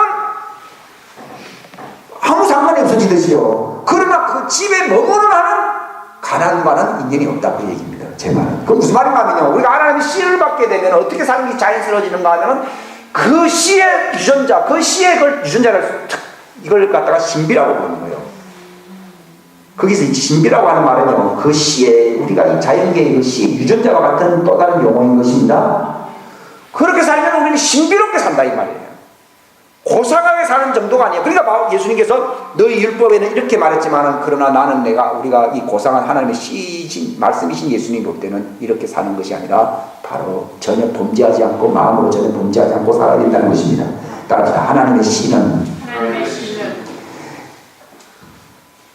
죄와는 전혀 인연이 없다. 죄와는 전혀 인연이 없습니다. 그러니까 마음으로부터도 아니다는 말은요, 전혀 인연이 없다는 거예요. 즉 하나님처럼 사는 사람은 죄와 아무런 인연이 없는 것입니다. 즉 무슨 말인가 하면, 하나님의 씨를 갖게 되면 난 누구처럼 사는 것이 자연스럽게 된다고요? 하나님처럼 사는 거예요. 그런데 사단이 어릴 때부터 인간들을 자꾸 흠집을 내는 거예요. 상처를 준다는 말은 흠집을 내는 이유는요, 그 뒤에 이 사람이 하나님의 씨를 받고 난 뒤에도 탈선할 수 있는 그런 여지를, 이 사람이 하나님의 아들 될 수 있는 후보를 딱 사단이 보고서 핍박을 많이 하거든요. 그것은 흠집을 내는 이유는 하나님의 씨를 정말 우리가 흠집 없이 그걸 이제 자라난 사람 중에 대표적인 사람이 누굽니까? 엘리야 같은 사람이라든지 침례자 요한 같은 사람이, 사무엘 같은 사람들은요, 보십시오. 거듭나지도 않았는데도 그들은 정말 율법적으로 거룩하게 살았거든요. 하나님의 씨가 없음에도 불구하고요. 왜 그런가 하면 가정이 상당히 중요하다는 것이죠. 그리고 구약은 그 배경이, 그 가정의 중요성을 말하고 있는 것입니다. 사단이 가정을 파괴시키는 이유가 있습니다. 근데 제가 그런 얘기는 다 말씀드릴 수가 없고요. 제가 정말 하나님의 씨를 받는다는 사건만큼요, 놀라운 기적은 없어요. 까무라치는 정도예요. 이 상처가 문제 때문에 희미하게 나타나는 것 뿐이지, 이게 속의 문제가 해결되기 시작하면, 와, 내가 하나님의 씨를 갖고 있다, 이런 얘기가요. 나는 차라리 부모가 속여가지고 나는 별로 조씨가 아닌데 김씨일 수도 있다, 이건 좀 속을 수도 있어요. 왜냐면 내가 어릴 때 내가 주민등록 확인을 해본 게 없거든요. 실제로 요즘은 입양을 많이 하잖아요. 속이잖아요. 그러니까 내가 어쩌해도요, 혹시나 아닐 수가 있다 이 말이에요. 근데 놀라운 사실은요, 내가 하나님의 씨를 갖고 있구나 하는 것을 알게 돼요. 그거는 교회 다니는 모든 사람들이 다 그렇다는 얘기가 아니고, 복음을 통하여 하나님의 씨를 받은 사람을 얘기하는 것입니다. 하나님의 신비, 비밀이라고 하는 신비의 그 유전자를 갖고 있는 사람들. 근데 제가 왜 자꾸 탈선을 할 수 있는 위험성을 항상 안고 있었는가 하면은 상처 때문에. 그럼 주님 말씀하는 거예요. 그건 하나님의 아들이 여인에게 들어가려고 했던 것처럼 바로 하나님의 씨를 가진 자는 천사와 같은 존재거든요. 하더라도 그들을 또 탈선할 수 있어요. 그러나 이것은 육신에 속한 사람이 탈선하는 것과는 수준이 다릅니다. 그 차이를 여러분 좀 아셔야 돼요. 이건 제가 배경 설명을 함으로써요, 정말 예수님이 구약의 모세 시대의 군중들을 가리켜서 광야교회라고 사도행전 7장에 스데반이 그렇게 해석을 했습니다. 그럼 교회가 있는데 왜 예수님이 마태복음 16장에 나의 교회를 세운다? 그건 모세의 교회, 모세의 교회 따로 있고 예수님의 교회 따로 있습니다. 그래서 요한복음 1장에 보게 되면 율법은 모세로 말하는 것이고 은혜와 진리는 예수님을 말한다는 말이에요. 거기서 은혜와 진리라는 말은 하나님의 씨와 관련된 걸 얘기하는 거예요. 특별히 모세율법이라고 하는, 모세자를 붙이는 이유는 하나님의 율법이라 안 하고 모세율법이라 하면은 그들은 하나님의 씨의 백성은 아니다라는 걸 표현으로서 모세의 법이라 이렇게 얘기하는 거예요. 그럼 예수님 모세의 법을 버린 게 아니라 예수님이 그 모세의 법을 다시 재해석하는 것인데, 하나님의 씨를 가진 사람은 마음으로도 범죄하지 않는다는 것을 예수님이 산상수훈을 통해서, 그게 예수님의 율법이 산상수훈이거든요, 말씀해버린 거예요. 그러니까 씨를 안 받고 그냥 얌전하게, 저도 어렸을 때 그런 사람들 많이 봤거든요. 근데 전혀 수십 년이 지난 오늘날 보면요, 교회하고는 상관도 아예 없을 뿐만 아니라 완전히 불신자로 돌아버린 거예요. 그래서 이게 사울과 같은 시대에 사울이 그렇게 된 것이구나. 또 다윗도 정말 하나님의 영을 내게서 거두지 말게 해달라고 그가 간곡하게 부탁한 이유는, 그게 떠나게 되면 완전히 끝장이 난다는 것을 말하는 것입니다. 오늘날에도 그 수준에 머물고 있는 사람들이 있어요. 그 시대 사람들도 예수님 믿습니다, 믿습니다 하는 사람들이 있을 수 있어요. 그런데 어느 정도 수준인지 제가 잘 모르겠어요. 근데 그들은 얼마든지 타락해 버릴 수 있습니다. 근데 성경에는 침례를 받으라고 나옵니다. 그 침례는 예수님의 십자가 사건을 얘기하는 것입니다. 이런 믿음이 단순히 땅에 속한 수준의 믿음이 될 수가 있기 때문에 침례를 받으라고 한 것은요, 정말 예수님의 십자가 사건을 이해하고 십자가의 그 예수님과 연합함으로 말미암아 이제는 땅에 속한 수준의 구약 성도가 아니라, 구약 신자가 아니라 어느 수준으로 가게 한다고요? 하늘에 속한 하나님의 씨를 받는 그 존재가 되게 하려고 하는 것이 있어요. 우리가 땅에 속한 자의 형상을 입은 것처럼 뭐예요? 하늘에 속한 자의 형상을 입는다고 그 표현이 되어 있거든요. 이건 그리스도의 죽으심과 연합함으로써 바로 그분의 부활과 같은 모습이 되게 한다. 이걸 생명의 새로움이라고 해요. 이걸 말하는 새로운 거예요. 생명. 그 씨의 사람의 새로운 인생으로 출발한다. 그게 침례 속에 담겨져 있는 핵심 정말 영광스러운 신비인 것입니다. 왜냐하면 믿더라 하더라도 땅에 속한 사람이 많거든요. 교회 다니거든. 나는 믿음 없는 것 같으면서도 믿음 좀 있는 것 같은데 종교인의 수준을, 율법적인 수준을 못 벗어나거든요. 그러면서도 내가 뭐 하나님 믿는다, 뭐 예수님 믿는다 하는 사람들이 있어요. 근데 그렇게 되면 사울처럼 이제 무너질 수 있고, 많은 사람들이 다시 옛날로 정말 돌아갈 위험성에 처해져 있는 것입니다. 그래서 침례를 받으라는 말은 예수님의 죽음과 같은 모습이 되어 있게 됩니다. 이건 혈육의 사람의 어떤 체제가, 구조가 끝나버리고 완전히 하나님의 씨, 그 생명의 새로움이, 그 생명을 씨라고 변장하는 씨의 새로운 인생이 되지 않는다 이 말입니다. 사람들은 목숨이 있는데 무슨 생명이라고 해서 목숨이 그럼 생명이 아니에요. 거기서 그 생명이라고 하는 씨, 태초에 말씀드립니다. 그 안에 생명이 있으니 곧 그 씨 안에 생명이 있으니 나와 있죠. 그것은 그 생명은 그 씨를 얘기하는 것이에요. 침례를 받는 이유는 그냥 다윗처럼 믿고 엘리야처럼 믿기 위해서 침례를 받는 게 아니라 누구처럼 살기 위해서 침례를 받는다고요? 하나님의 씨로서 그분과 같은 모습으로 살기 위해서 침례를 받는다는 점에서 구약의 어떤 의식과는 수준과 비교할 수 없는 정말 월등한 독보적인 위치를 차지하고 있는 것입니다. 놀라운 것입니다. 그게 진정한 의미에서 신약 교회입니다. 근데 사도행전에 보게 되면 어떤 박수 무당이 빌립을 따라다니면서 성령을 받는 거 놀래가 돈 주면서 이런 얘기를 하는데, 따라다니고 뭔가 예수님 믿는 거 아니면 이 사람은 육신에 속한 사람이거든요.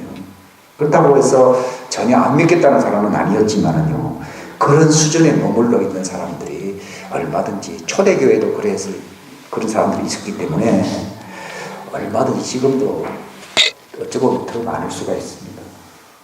예?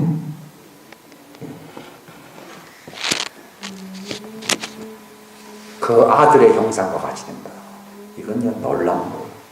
저는 옛날에는요, 잘 몰랐을 때는요, 내가 어떻게 하든지 많이 힘을 많이 쓰고, 내가 어떻게 하면은 정말 신경을 곤두세우고, 고민을 많이 하고, 이렇게 했거든요. 이게 소위 말해서 육신의 어떤 약점이 많이 노출되어 있기 때문에 내가 무너지지 않기 위해서 어떻게 보면 자생적으로 그렇게 나온 나의 모습이거든요. 근데 요즘은요, 이것이 조금 이제 많은 세월 지나면서 이렇게 되다 보니까요, 내가 하나님의 씨가 있구나 하는 걸 알게 된 것입니다. 그렇다고 해서 그 씨가 여자들과 관계하면서 불법했다, 이렇게 되면 안 되는 것이고, 그러나 천사는 천사로 모습으로 사는 것이 너무 쉬운 것입니다. 혈육은 혈육의 모습으로 사는 것이 자연스러운 모습이고, 마치 새는 새처럼 날아다니면서 살아야 되고, 짐승은 짐승처럼 굴러다니면서 사는 게 자연스러운 모습이지요. 내가 지금 놀라운 거는, 옛날에는 자꾸 육신적인 약점 때문에 내가 뭔가 곤두세우고 힘쓰고 한 것인데, 내가 놀라운 것은요, 옛날에 내가 하나님의 씨를 받았던 사건이 있거든요. 근데 이것이 육신의 연약함 속에 파묻혀가지고서 이것이 힘을, 그 영향력을 발휘 못한 거예요. 근데 내 속사람, 속사람이라고 하는 그 씨의 사람을 얘기하는 것입니다. 불신자도 마음이 있잖아요. 마음의 사람을 속사람이라 부르는 게 아니고 하나님의 씨의 사람. 주와 합한 자는 뭐예요? 한 영이다. 나의 교회를 세운다는 말은 그 씨의 백성을 일으킨다. 아까 창세기 10편 아까 얘기했죠. 한 씨가 그분을 섬길 것이요. 만약에 다윗 시대에 일어났다 그러면 그걸 예언적으로 말을 할 필요가 없습니다. 예? 이게 바로 예수님 십자가 사건을 통하여 그 씨의 백성을 얘기해요. 제가 아까 나무에서 네가 다리 밑에 주워왔다 해도요, 내가 그걸 확인할 길이 없잖아요. 근데 내가 부인할 수 없는 사건이 뭔가 하면 내가 하나님의 씨를 받았다는 거예요. 이걸 부인할 수가 있어요. 육신의 연약함 때문에 육신적으로 어떻게든지 살아보려고 잘 살아보려고 노력을 했던 시대가 있었지만요, 이제는 그런 문제들이 점점 해결되고 난 뒤에는요, 나는 하나님의 씨를 받은 자로서 나는 당연히 예수님처럼 살아가야 되는구나 하는 것을요, 이건 나의 주는 멍에는 쉽고 가볍다고 말했습니다. 예수님이 하나님의 아들로서 죄 안 짓고 그렇게 영광스럽게 사는 것은 예수님에게는 쉬운 일입니다. 그런 것처럼 우리도 그렇게 살 수 있다. 그러나 조건이 있어요. 그가 정말 하나님의 씨를 받아들이는 거죠. 예수님의 십자가 사건, 피의 사건은요, 여인이 피 흘림으로 말미암아 처녀가 피를 흘릴 때 잉태하거든요. 예. 바로 예수님의 십자가 사건을 통하여 그분의 씨가 우리 속에 들어온다. 하나님을 하나님의 씨라고 얘기합니다. 요한 서신서와 요한 복음에 기록되어 있습니다. 진정한 의미에서 신약 시대에 기록된 복음서는 뭐밖에 없다고요? 예? 요한복음밖에 없죠. 마태복음은 예수님이 살아생전에 그는 아직도 이루어지지 않은 것입니다. 근데 요한복음은 그 예수님이 그 당시 했던 행적도 기록되고 있지만 또 그분이 이루려고 하는 그 목표를 자꾸 미래 신약 시대에 이루어질 그 영광스러운 하나님의 씨의 백성을 나타내려고 초점을 맞춘 복음서가 요한복음입니다. 그래서 요한복음을 보면 하나님의 아들이라는 말을 많이 쓰고 있습니다. 하나님의 아들이 되는 권세를 준다 이런 표현도 있거든요. 내가 아버지로 말미암아 살아가듯이 그들은 나로 말미암아 살 것이라고 말했습니다. 그 마태복음 엄마 복음서는 너희는 내 안에 내가 너희 안에. 그게 내가 씨가 있으니까요. 주님이 내 안에 내가 주님. 그 씨로 살게 되는 것 자체가 씨의 생명으로 사는 것 자체가 내가 누구 안에 사는 거예요? 하나님 안에 사는 거지 하나님 내 안에 살아요. 혈육으로 사는 사람은 내가 그 집 안에 살고 그 집은 또 그 형제는 내와 함께 있다 이런 표현을 쓰듯이요. 하나님의 씨를 알고 하나님의 씨의 생명으로 사는 거예요. 이걸 생명의 새로움 안에서 극게 하려 함이라고 표현을 한 것입니다. 이게 놀라운 거예요. 그러니까 이것을 이 혈육의 사람들에게 보여주기 위해서 우리가 살아가는 거예요. 어떤 연극을 보여주잖아요. 연극하면 뭐합니까? 그게 뭐 밥 먹고 보통 사람들이 살아가는 모습을 보인다 그러면 그건 연극할 필요가 없어요. 그럼 연극 공연을 왜 합니까? 그거는 과거 뭐 엘리자베스 시대라든지 뭐 셰익스피어 시대든지 뭐 옛날에 살았던 어떤 위대한 위인들의 모습을 어떤 특별한 사람들의 모습을 보여주기 위해서 공연을 하는 거거든요. 그런 의미에서 우리가 이 땅에 왜 살아가느냐? 바로 너희들도 정말 말씀을 받아서 우리처럼 살지 않을래 하는 그것을 사람들에 선전하기 위해서 우리가 살아가는 것이 되어야 된다. 무슨 말인지 알겠습니까? 그냥 하나님 씨를 안 받은 사람들은 잘 몰라요. 여기 3장 9절에 보게 되면은 예수 그리스도에 의해 모든 것을 창조하신 하나님 안에 세상이 시작된 이후로 감추어져 왔어요. 예수님이 이전까지 딱딱 감추어져. 이 신비의 교제입니다. 즉 하나님과 예수님의 아버지와 신비의 교제가 있었잖아요.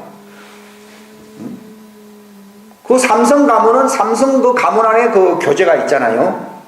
그 패밀리의 그 신비가 있지 않습니까?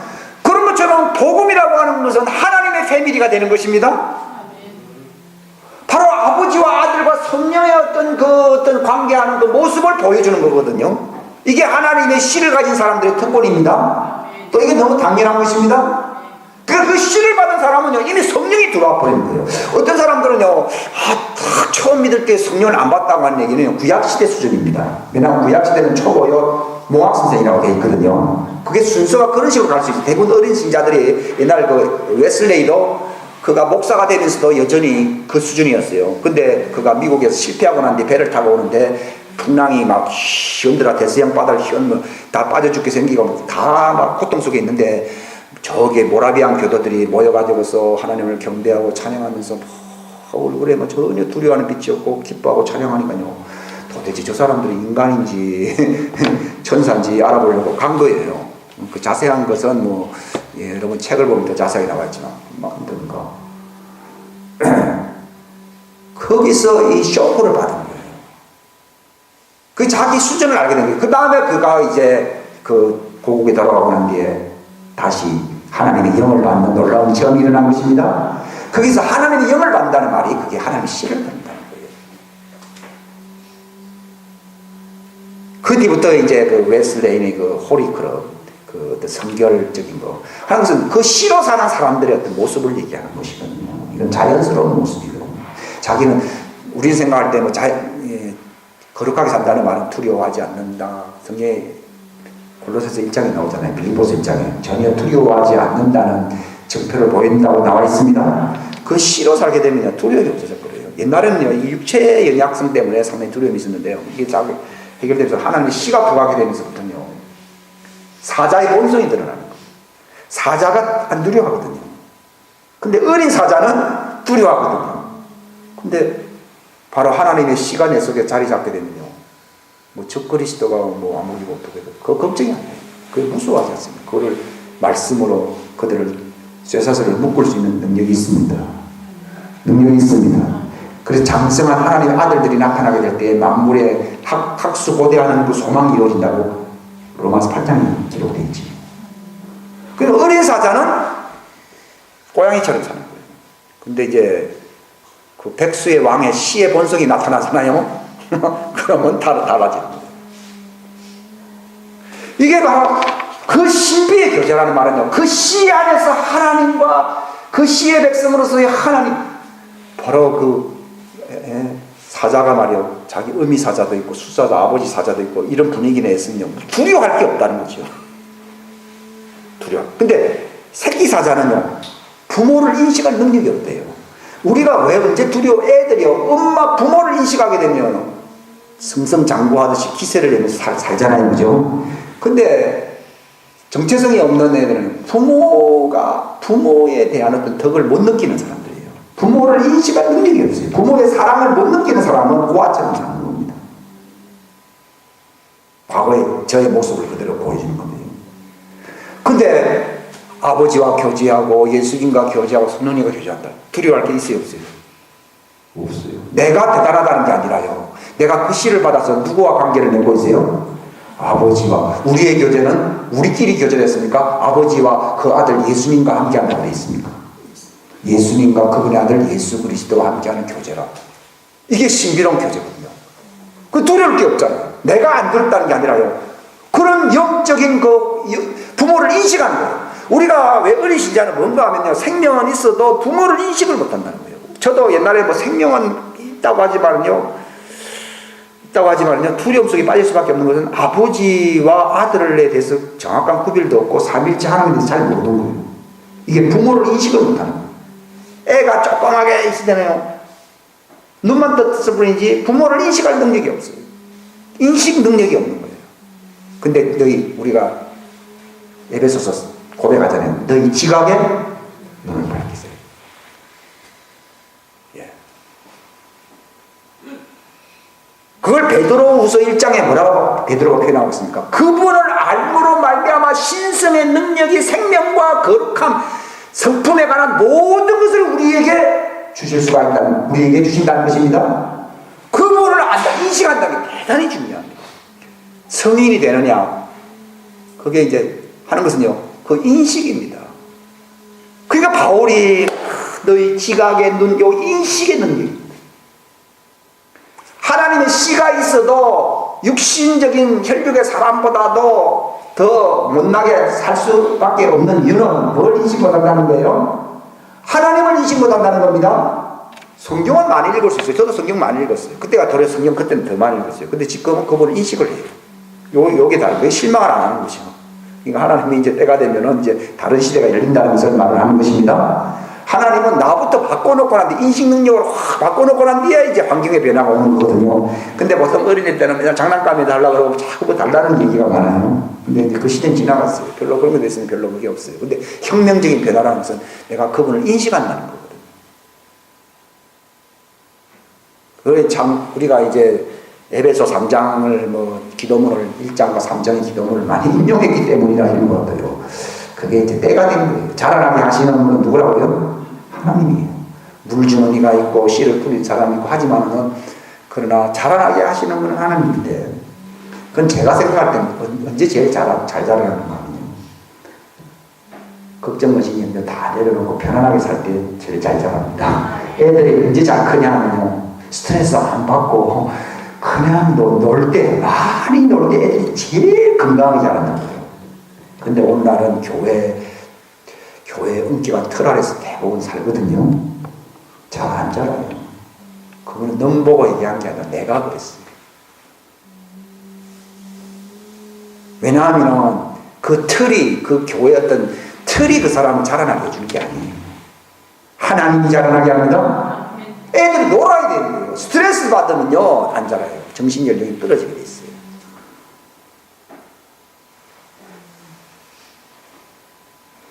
그래서 저보고 많이 놀았느냐? 그렇죠. 영적으로 많이 놀았죠. 왜냐하면 옛날처럼 누구 신경 많이 쓰고 이러면 이제 안 되죠. 그냥 다 내려놔라 하는 바람에 놀았죠. 근데 그래가지고 되는 게 뭐 있습니까? 이렇게 제가 많이 물어봤거든요. 네가 달라지는 거다는 거죠. 네가 나를 알게 된다는 거죠. 그러면 그날에는 네가 내 이름으로 구할 것이요. 네가 받으리니 내 기쁨이 충만할 것이요. 즉 누구와 관계 속에서 다 해결된다는 거예요. 그분과의 관계, 사람과의 관계가 아니라 그분과의 관계 속에서 내 이름이라 인간의 이름으로 해주는 게 아니거든요. 창세가 요한복음 16장 말씀이 이루어지는 거거든요. 저는요, 제 모습을 볼 때 한국 교회 모습을 떠올리게 하는 거예요. 저는 제가 뭐 어떻게 특별하다, 뭐 못났다 이런 걸 떠났어요. 이게 이제 어떤 일반적으로 보편해야 되는 어떤 모습을 보여주는 것이구나 하는 것을 알게 되는 거예요.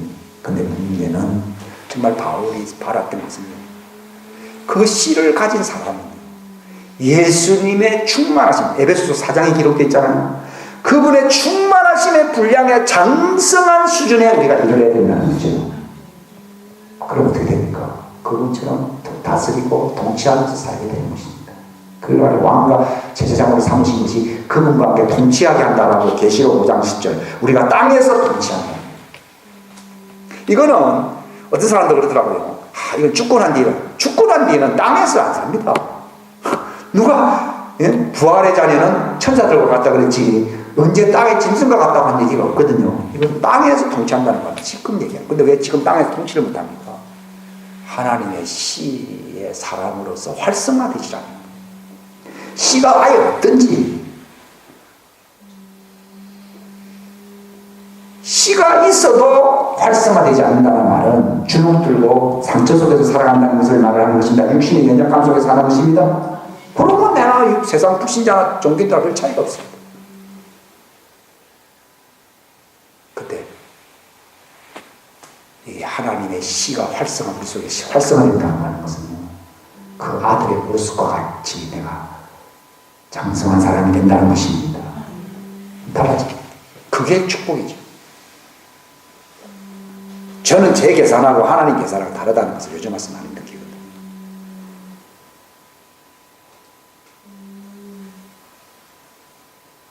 그게 바울이 너희 안에 계신 그리스도신이 곧 영광. 그러니까 그 하나님 씨가 활성화되면은 내가 사는 것은 방일 뿐이고 집일 뿐이고 주인공은 누구예요? 예수님입니다. 그 씨는 누구십니까? 갈라디아 3장에 그 씨는 누구라 그랬어요? 아니죠. 그 씨는 예수 그리스도. 그건 제가 만들어낸 말이 아니에요. 근데 옛날에는 뭐 그런 건 없는데 그 씨는 예수. 그러니까 내가 사는 게 아니고 뭡니다. 그거 내가요 막 착하게 살고 내가 겸손하게 살다 보니까요 내 안에 예수님이 천만이에요. 안 살아요. 그 구약 성도처럼 사는 사람들에게는 없어요. 오늘날도 교회 다니지만 구약 성도처럼 사람들이 있다고 하면서 웨슬레이가 성령을 받기 이전의 그 모습입니다. 예. 그러면 그 이전에 그러면 그가 예수 안 믿었거든요. 그러면 불신자도 아니에요.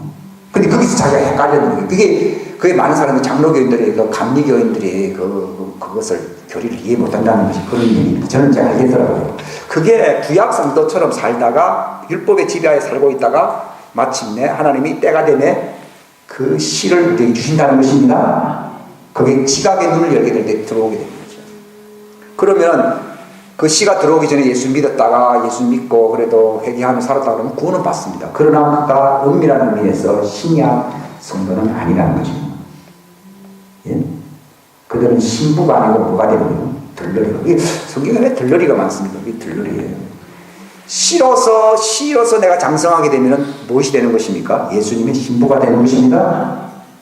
들러리가 아니야. 들러리도 있어요. 그 구약 성도들이 들러리라고. 그러면 지금 시대는 들러리가 뭐냐? 지금도 그 씨를 받지 못하고 겨우 그렇게 살다가 끝나버린 사람들이 있어요. 근데 그 사람들이 지옥 갔느냐 이렇게 얘기는 안 합니다. 그건 요한 웨슬리 경험에서 제가 그걸 확실하게 어떤 증거라고 저는 생각을 하고 있어요. 그 사람이 정말 선교사로 나갔다가 그 모라비안들한테 배운 게 그들에게는 그 하나님의 씨가 있다는 것을 나중에 알게 된 것이거든요. 그 기회 표현이 있는 것이거든요. 오늘날 혹시 구원받는 걸로 만족해야 될 사람들도 있어요. 왜냐하면 하나님의 씨가 없는 거예요. 이건 그 사람들은 여전히 구약의 율법하에 있는 것입니다. 구약시대 자체가 율법하에 있었지만 그들도 구원받은 사람들이 있었잖아요. 하나님의 영의 감동을 받기 때문에 예수님을 주라고 신하는 것입니다. 성령으로 감동받지 않고는 예수님을 주라 시인하지 않는다. 그래서 내가 성령에 감동받아서 예수님을 주라 시인했다고 해서 하나님의 씨가 100% 있다라고 말을 하는 게 아니에요. 처음 믿을 때는 성령님으로 말미암아 감동을 받아가지고서 예수님을 주라고 시인하는 것입니다. 그렇게 믿다가 예수님이 누구신지를 믿고 그분이 십자가 사건을 정말 알게 될 때 뭘 받는 거예요? 하나님의 성령과 씨는 같이 오거든요. 하나님의 말씀과 씨는 같이 오십니다. 여기 들어옵니다. 너희가 믿을 때 성령을 받아. 우리가 뭐 침례도 받았고 뭐 어쩌고 요한의 침례를 받았고 뭐인데 우리가 믿었는다니까요. 그러니까 예수님 바울이 복음 다시 전하고 주 예수 이름으로 침례를 받으라고 말했습니다. 받으라고 하니까 뭘 받았어요? 요 사도행전 19장에 성령이 그들에게 임하는지라. 그래서 방언도 하고 뭐 이렇게 그게 하나님의 씨가 들어갔다는 걸 얘기하는 거예요. 옛날에는요 믿어도 뭐 성령을 안 받아도 뭐 되고 뭐 이런 기독교의 어떤 교리가 참 많아요. 나는 그 읽으면 참 머리가 아프더라고. 뭐 그런 걸 자꾸 합리화시키고 안 받으려고 자꾸 노력할 필요가 뭐 있냐. 그래도 받아야 되지 이렇게 얘기하고 말았는데요. 이게 구약 시대의 믿음의 수준에서 아직까지 신약의 그 예수님의 그 진리의 씨를 못 받고 있구나 하는 것을 제가 알게 된 거예요. 그것까지 와서 구원받았냐 안 받았냐 하는 건 아니지만 구약시대 사람들은 떨어져 나갈 위험성이 굉장히 많은 것이죠. 그러니까 교회 다니는 사람들이 그 수준에서 하나님 씨를 못 받다 보니까 사울과 같은 운명이 처한 사람들이 많이 생기는 것입니다. 근데 제가 그런 부정적인 얘기를 하려고 이 자리에 쓴 것이 아니고 바로 그 신비의 교제예요. 아버지와 아들과 성령님으로 말미암아 그 교제 속에서 내가 하나님의 씨의 백성으로서 산다는 거, 이거 놀라운 거거든요. 이건 찬송가에 영광일세 영광일세 내가 누릴 영광, 찬송이 막, 이거는 내 노래가 아니라 누구의 노래예요?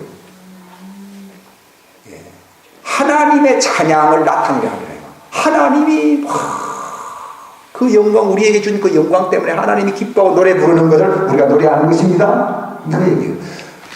그 하나님의 영광스러운 그 신비로운 그 관계 속에서 하나님 우리를 창조하신 목적이 이루어지는 걸 보고 하나님 휘파람 부르며 즐거워한다는 거거든요.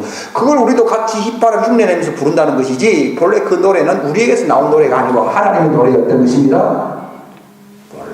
우리가 그분의 찬양이거든요.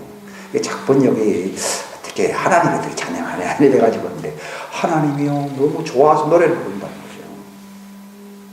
이게 구약시대는 있을 수 없는 내용이에요.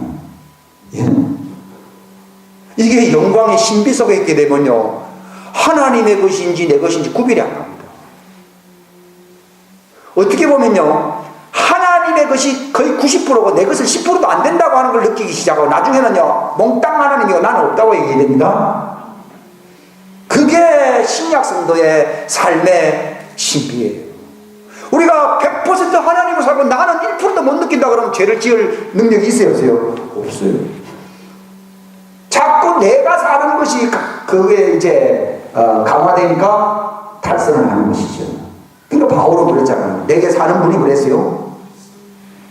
바울은 그랬잖아요. 내가 육체 안에 있는지 육체 밖에 있는지 하면서 막. 이게 바로 하나님의 아들의 씨를 받아가지고 이 활성화된 사람들이에요. 우리가 이 땅에 왜 사는 것이냐? 바로 그렇게 사는 모습을 사람들한테 보여주는 거예요. 그러니까 저 외계인인가 할 정도죠. 그렇죠. 지금 엉터리 외계인도 있지만 실제로는 하나님은 외계인이 아닙니다. 하나님은 만물보다 크신 분이십니다. 만물보다 크시다는 점에서 다르다는 의미지 사단은 그거는 쫓겨난 자기 때문에 그는 외계인이거든요. 근데 우리는 외계인은 아니죠. 하나님이 어찌 외계인입니까? 하나님이 온 만유를 어떻게 해요? 충만케 하시는 분이시거든요. 근데 우리가 그 하나님의 만유를 충만케 하시는 분의 그 관계 속에 살아간다. 이게 기적입니다. 이거는. 여기서 내가 탈선하고 죄를 준다는 것은 이거는요 기적입니다. 옛날에는요 바르게 사는 게 기적으로 여겼는데요 탈선하고 이상하게 사는 것이 기적처럼 여기실 때가 옵니다. 제가 그걸 좀 맛보기 시작하는 겁니다. 그리고 옛날에는요 내가 미워하는 것은 자연스러운 것이고 사랑한다는 것이 기적이다 이렇게 생각할 수도 있는데요 사랑으로 사는 것, 사랑하면서 사는 것이 그게 자연스러운 것이고 남을 원수 짓고 미워한다는 것이 기적이다 이래 버려요. 이질감을 느낀다 그 말이에요. 내가 무슨 외계인인가 이래 된 거예요. 내가 무슨 외계인의 취향이더라 이게 돼요. 지금 이렇게 달라지는 거예요. 그러니까 우리가 서로 사랑함으로 형제 사랑함으로써 우리가 어디로 갔다는 증거가 된다고요. 사망에서 그 하나님의 씨의 생명으로 갔다는 증거입니다. 하나님은 사랑이시고 그 씨 안에 하나님의 속성은 사랑입니다. 그런데 하나님 씨가 들어오니까요. 옛날에는 사랑해 보려고 노력했잖아요. 그게 아니라 그냥 사랑이요. 도리어 미워하는 것이 내게는 기적이에요. 옛날에는 그게 바탕이 안 되기 때문에 설교가 어려운데 이제는요. 그게 좀 다른 사람 듣기엔 좀 이상하게 들리는지 모르겠는데 내게는 굉장히 자연스러운 거예요. 외계인이 아니고 외계인은 그건 사단이 창세기 6장 사건을 외계인이라고 부르는 것이고 ET 엑스트로 티레스트리얼 그래서 이 지구인이 아니다는 그런 말이거든요. 완전히 하나님의 사람이에요. 하나님이 이걸 위해서 나를 이렇게 목적을 위해서 오셨구나 하는 것을 알게 되는 거죠. 그러니까 하나님하고 아주 가까워지는 거예요. 이제 인간과 가까워지고 있는 게 아니라 인간과는 10% 갈수록 이제는 그거는 그냥 이렇게 하는 거예요. 주 무대가 우리의 바울이 빌립보 3장 20절에 그래서 우리의 삶은 어디에 있다고요? 하늘에 아버지. 그러니까 차원이 확 달라진다는 것이죠. 이게 새 사람의 모습인 것입니다. 교회는 이 지구상에 있는 사람들에게 뭘 보여주는 거라고요? 새 사람의 모습을 보여줍니다. 이게 신비의 교제를 모든 사람들이 보게 하는 거예요. 바울이 그 그리스 선교지에 다닐 때요. 그 우상을 섬기던 사람들이 바울을 막 신이라 부르고 막 굉장했지요. 이걸 보여주고 있는 거예요. 기적이 나타나지, 그림자만 지나가도 병이 낫는다든지, 저들이 막 섬기고 있는 다이아나 신을 갖다가 그냥 심판해버리고. 이걸 시편 기자가 어떻게 예언을 했는가 하면요. 시편 여기 149편에 보게 되면요. 이건 신약 성도, 이 시편 150편까지인데 거의 마지막 시편이 신약 성도들의 예언인데요. 이건 뭐라 되냐면 성도들은 영광 중에 기뻐하며 자기 침상에서 큰 소리를 노래할지어다 그들의 입에는 하나님을 높이 찬양하는. 그러니까 하나님 신뢰하는 사람은 하나님 예수님처럼 하나님을 찬양할 수밖에 없어요. 왜냐하면 하나님의 영광을 드러내는 것이 자연스러운 거예요. 우리 옛날에는요 내 인간 영광 드러내려고 막 살았어요. 그 교회 와도 자기 잘난 척하는 사람들이 참 많고 이게 교회가 시험 드는 이유가 그런 건데요. 그건 아직 하나님의 씨를 몰라서 그래요. 씨를 못 받았거나 씨를 받아도 아직도 그 육신의 혼동 속에서 살아요. 그 유치하게 사는 거예요. 근데 어떤 일이 일어나는가 하면요. 보세요. 그들의 입에는 하나님을 높이 찬양함이 있고 그들의 손에 양날 달린 검이 있다. 하나님을 찬양하는 사람 중에 이 성령의 검이 있어요. 이 검 가지고 찬양할 때 어떤 일이 일어나는 줄 아십니까? 7절에 보면 이건 이교도들에게 원수가 하는 일을 집행하고 백성들에게 형벌을 주며 그러니까 이 적그리스도와 하나님을 대적한 사람들을 갖다 심판하고 그들을 갖다 묶어버릴 수 있는 능력이 있다는 것입니다. 마치 예수님이 오셔서 강한 자를 어떻게 해요? 결박해 버렸잖아요. 즉 세상의 강한 자들을 결박할 수 있는 능력이 생기는 거예요. 놀라운 거예요. 이게 구약 이거는 신약 성도들에 일어나는 일이거든요. 시편 149편이에요. 그들이 하나님을 높이 찬양하고 그들의 손엔 양날단 예수님이 그랬잖아요. 기적, 기사와 이적과 표적이 그냥 그림자처럼 따라다녔잖아요. 이게 하나님의 시의 백성들에게 나타나는 것입니다. 그 어떻게 됩니까? 형벌을 주며 그들의 왕들은 이 강한 자거든요. 왕들은 그들의 사슬로 묶고 고귀한 자는 쇠족쇄로 묶어버려요. 이게 강한 자를 결박해요. 하나님이 왜 이 그 신비의 교제에 장성한 분량으로 하나님 나를 이끌려고 하는가 하면요, 묶어버리려고 하는 거예요. 이 지역에 있는 강한 자들이 있습니다. 꼼짝 말아 다 묶어버려요. 자기도 헷갈리는 상황에서 그게 불가능해요. 그렇죠? 근데요, 그 신비의 교제의 영광을 드러내게 하려고, 그걸 많은 사람들이 보게 하려고 하는 말은요, 강한 자를 묶고 거기에 묶여있는 하나님의 백성들을 풀어내는 것입니다. 예수님이 하신 일이 그것입니다. 눈먼 자를 보게 하고, 갇힌 자를 자유롭게 하고, 상처받은 자를 정말 하나님 치유하신다고 나와 있습니다. 그런 일을, 그게 강한 자들이 전부 억압을 하고 있는 거거든요. 그걸 풀어버리고, 그걸 족쇄로 묶어버리고, 그들이 그 사람들을 갖다가 족쇄로 묶고 있는데, 그 강한 자를 우리가 족쇄로 묶어버리게 되면 그 집안 사람들을 해방시켜버린다. 그 세간을 흡탈한다, 이렇게 표현되어 있죠. 그런 일, 그게 예수님이 하셨던 일입니다. 이게 마태복음 이걸 연결시키려고 12장에 보게 되면은, 강한 자를 결박하지 않고서 어떻게 강한 자의 집에 들어가 그 제사를 노력하겠냐. 결박한 뒤에 그의 집을 노력한다는 거예요. 이게 바로 시편에 이미 예언되어 있어요. 시편 149편의 예언이 여기에 응한 거예요. 뭐라고 되어 있어요? 이게 원수가 온다는 거예요. 이게 왕들을 사슬로. 예수님이 사단에게 강한 자들을 다 심판해버렸잖아요. 우리가 바로 사단과 그 관계된 사람들을 심판할 수 있는 그런 신비로운 그 하나님의 시의 백성이 자녀가 하나님의 아들이 되기를 원하시는 것입니다. 이게 로마서 8장에 하나님의 아들들이 나타난다는 말입니다. 즉 하나님 나에 대한 목적이 뭡니까? 그 하나님의 아들이 되게 하려고 하는 것입니다. 묶어버릴 수 있는 하나님의 아들이 되게 하는 것입니다. 놀라운 일입니다. 기록된 심판을 그들에게 집행하려 합니다. 이런 종기가 하나님에게 되어 있어요. 성도에게 되어 있어요. 예? 성도에게 되어 있어요. 내가 적어놓은 거예요.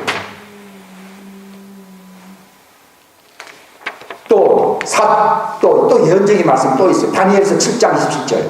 거기에 다 같이 시작. 왕국과 통치와 온 하늘 아래 왕국의 위대함이 지극히 높으시며 성도들의 백성에게 주어지리라. 이 예언이거든요. 구약시대는 아직 안 이루어졌거든요. 지금 바로 우리 시대거든요.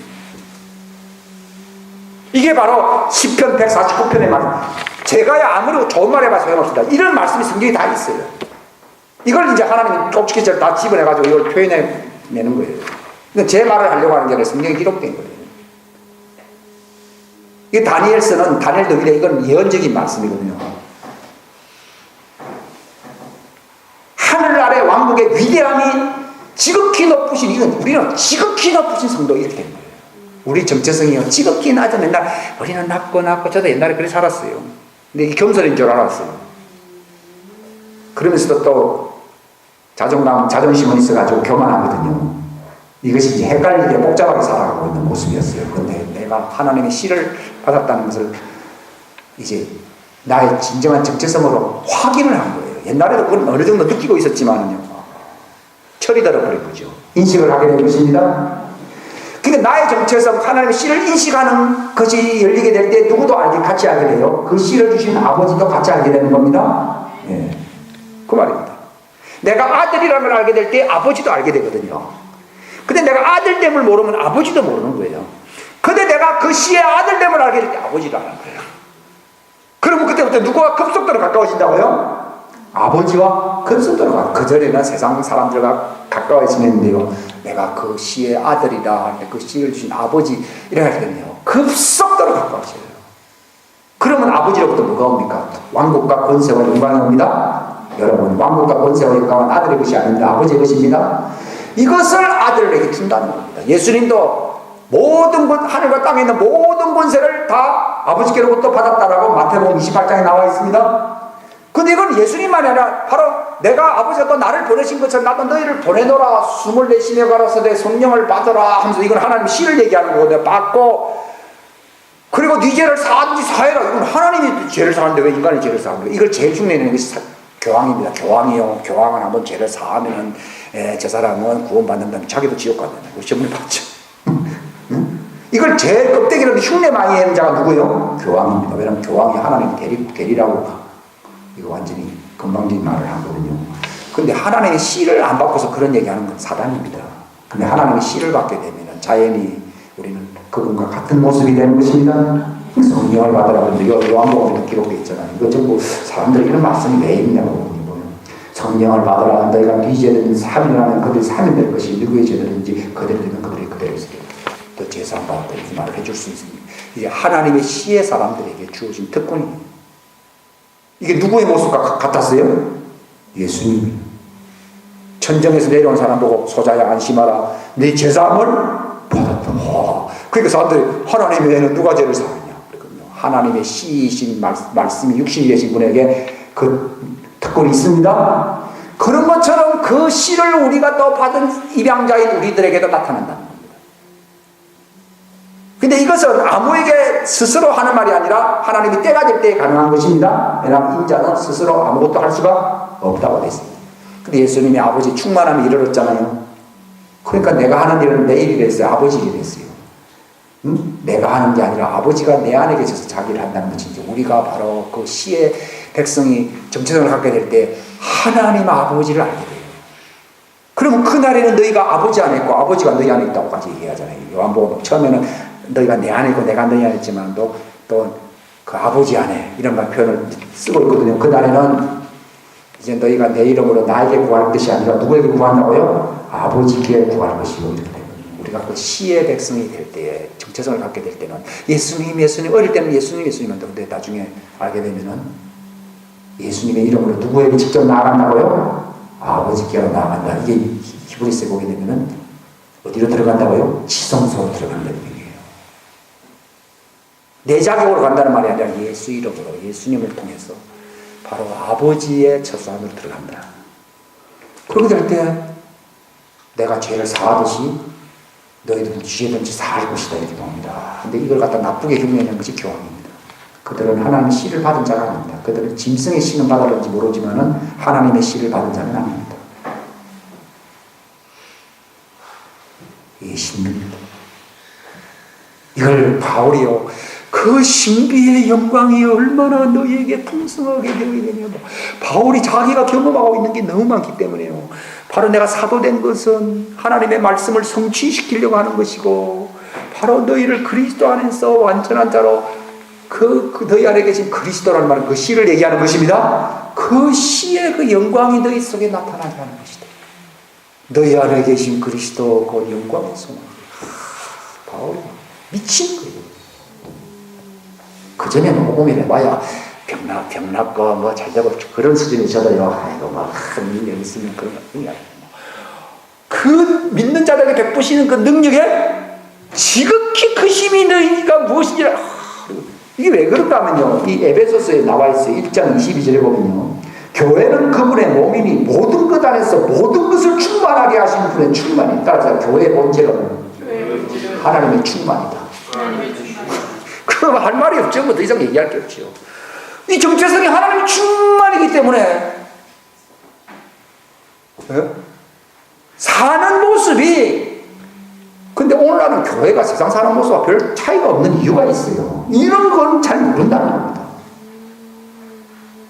그게 바로 그 씨의 신비, 그 씨의 영광, 너희가 거듭난 것이 그 씨로만 썩지 않냐는 그 씨로 되었나니 요한일서에 보게 되면은 너희가 하나님의 씨가 너희 안에 있기 때문에 이렇게 표현을 하거든요. 이 씨를 누구를 통해 주신 거라고요? 예수님의 십자가 사건을 통해 주신 것입니다. 이게 구약 성도는요, 아무리 율법화해서 양과 염소로 제사를 지는다고 그걸 받을 수가 없어요. 그래서 구약 언약보다도 신약의 언약이 더 월등히 위대한 것이 바로 그 하나님의 씨입니다. 씨. 네? 네. 그게 월등히 나은 언약이 됐어요. 근데 옛날에는 월등히 나은 것처럼 별로 보이지도 않더라고요. 왜냐하면 구약의 사람들이 더 행복해 보이는 경우가 많거든요. 뭐 엘리야도 있고 뭐 모세도 있고 기적도 많이 나타나는데 뭐 예수님이 설명하셨거든요. 여인에게서 난 자는 침례자 요한이 가장 크고 하늘로부터 난 자는 하는 말이고 하나님의 씨를 얘기하는 거거든요. 그들은 하늘의 처소들에 속한 복을 받는 것입니다. 바울이 그걸 자라나게 한다는 거죠. 그럼 예수님과 요한일서 뭘 했습니까? 우리가 그분과 같은 모습이 되고 그분이 있는 그대로 볼 것입니다. 우리가 이렇게 그분과 같은 모습이 되면서 그분 같이 보는 거예요. 그러니까 그런 요한을 갖다가 뭐 풀무불에다 집어넣어도 죽지도 않고 그러죠. 어떤 사람은 뭐 그걸 뭐 불멸의 복음 그런 거 외치는 사람이 있어요. 뭐 아프리카에 있는 어떤 사람은 뭐 기적도 뭐 이상하게 굉장히 크게 나타날 수도 있고요. 그게 불멸의 적이에요. 불멸을 주신 분이에요. 그 시의 불멸. 그래서 하나님께로 난 자는 세상을 이긴다고 나와 있거든요. 그 시 자체가 하늘에 속하는 그 하나님의 시이기 때문에 그런 것입니다. 그 복음의 핵심이 그 시의 얘기입니다. 언약 자체도 그 종의, 구약은 율법은 종의 시를 얘기하는 것이고 신약은 하나님의 아들의 시를 얘기하는 것입니다. 언약은 그 시와 관계를 맺는 거예요. 그러니까 구약은 위대한 자가 이들의 가장 낮은 자보다 못하다는 말이 아들의 가장 낮은 자가 종의 가장 큰 종보다 낫다 그 얘기입니다.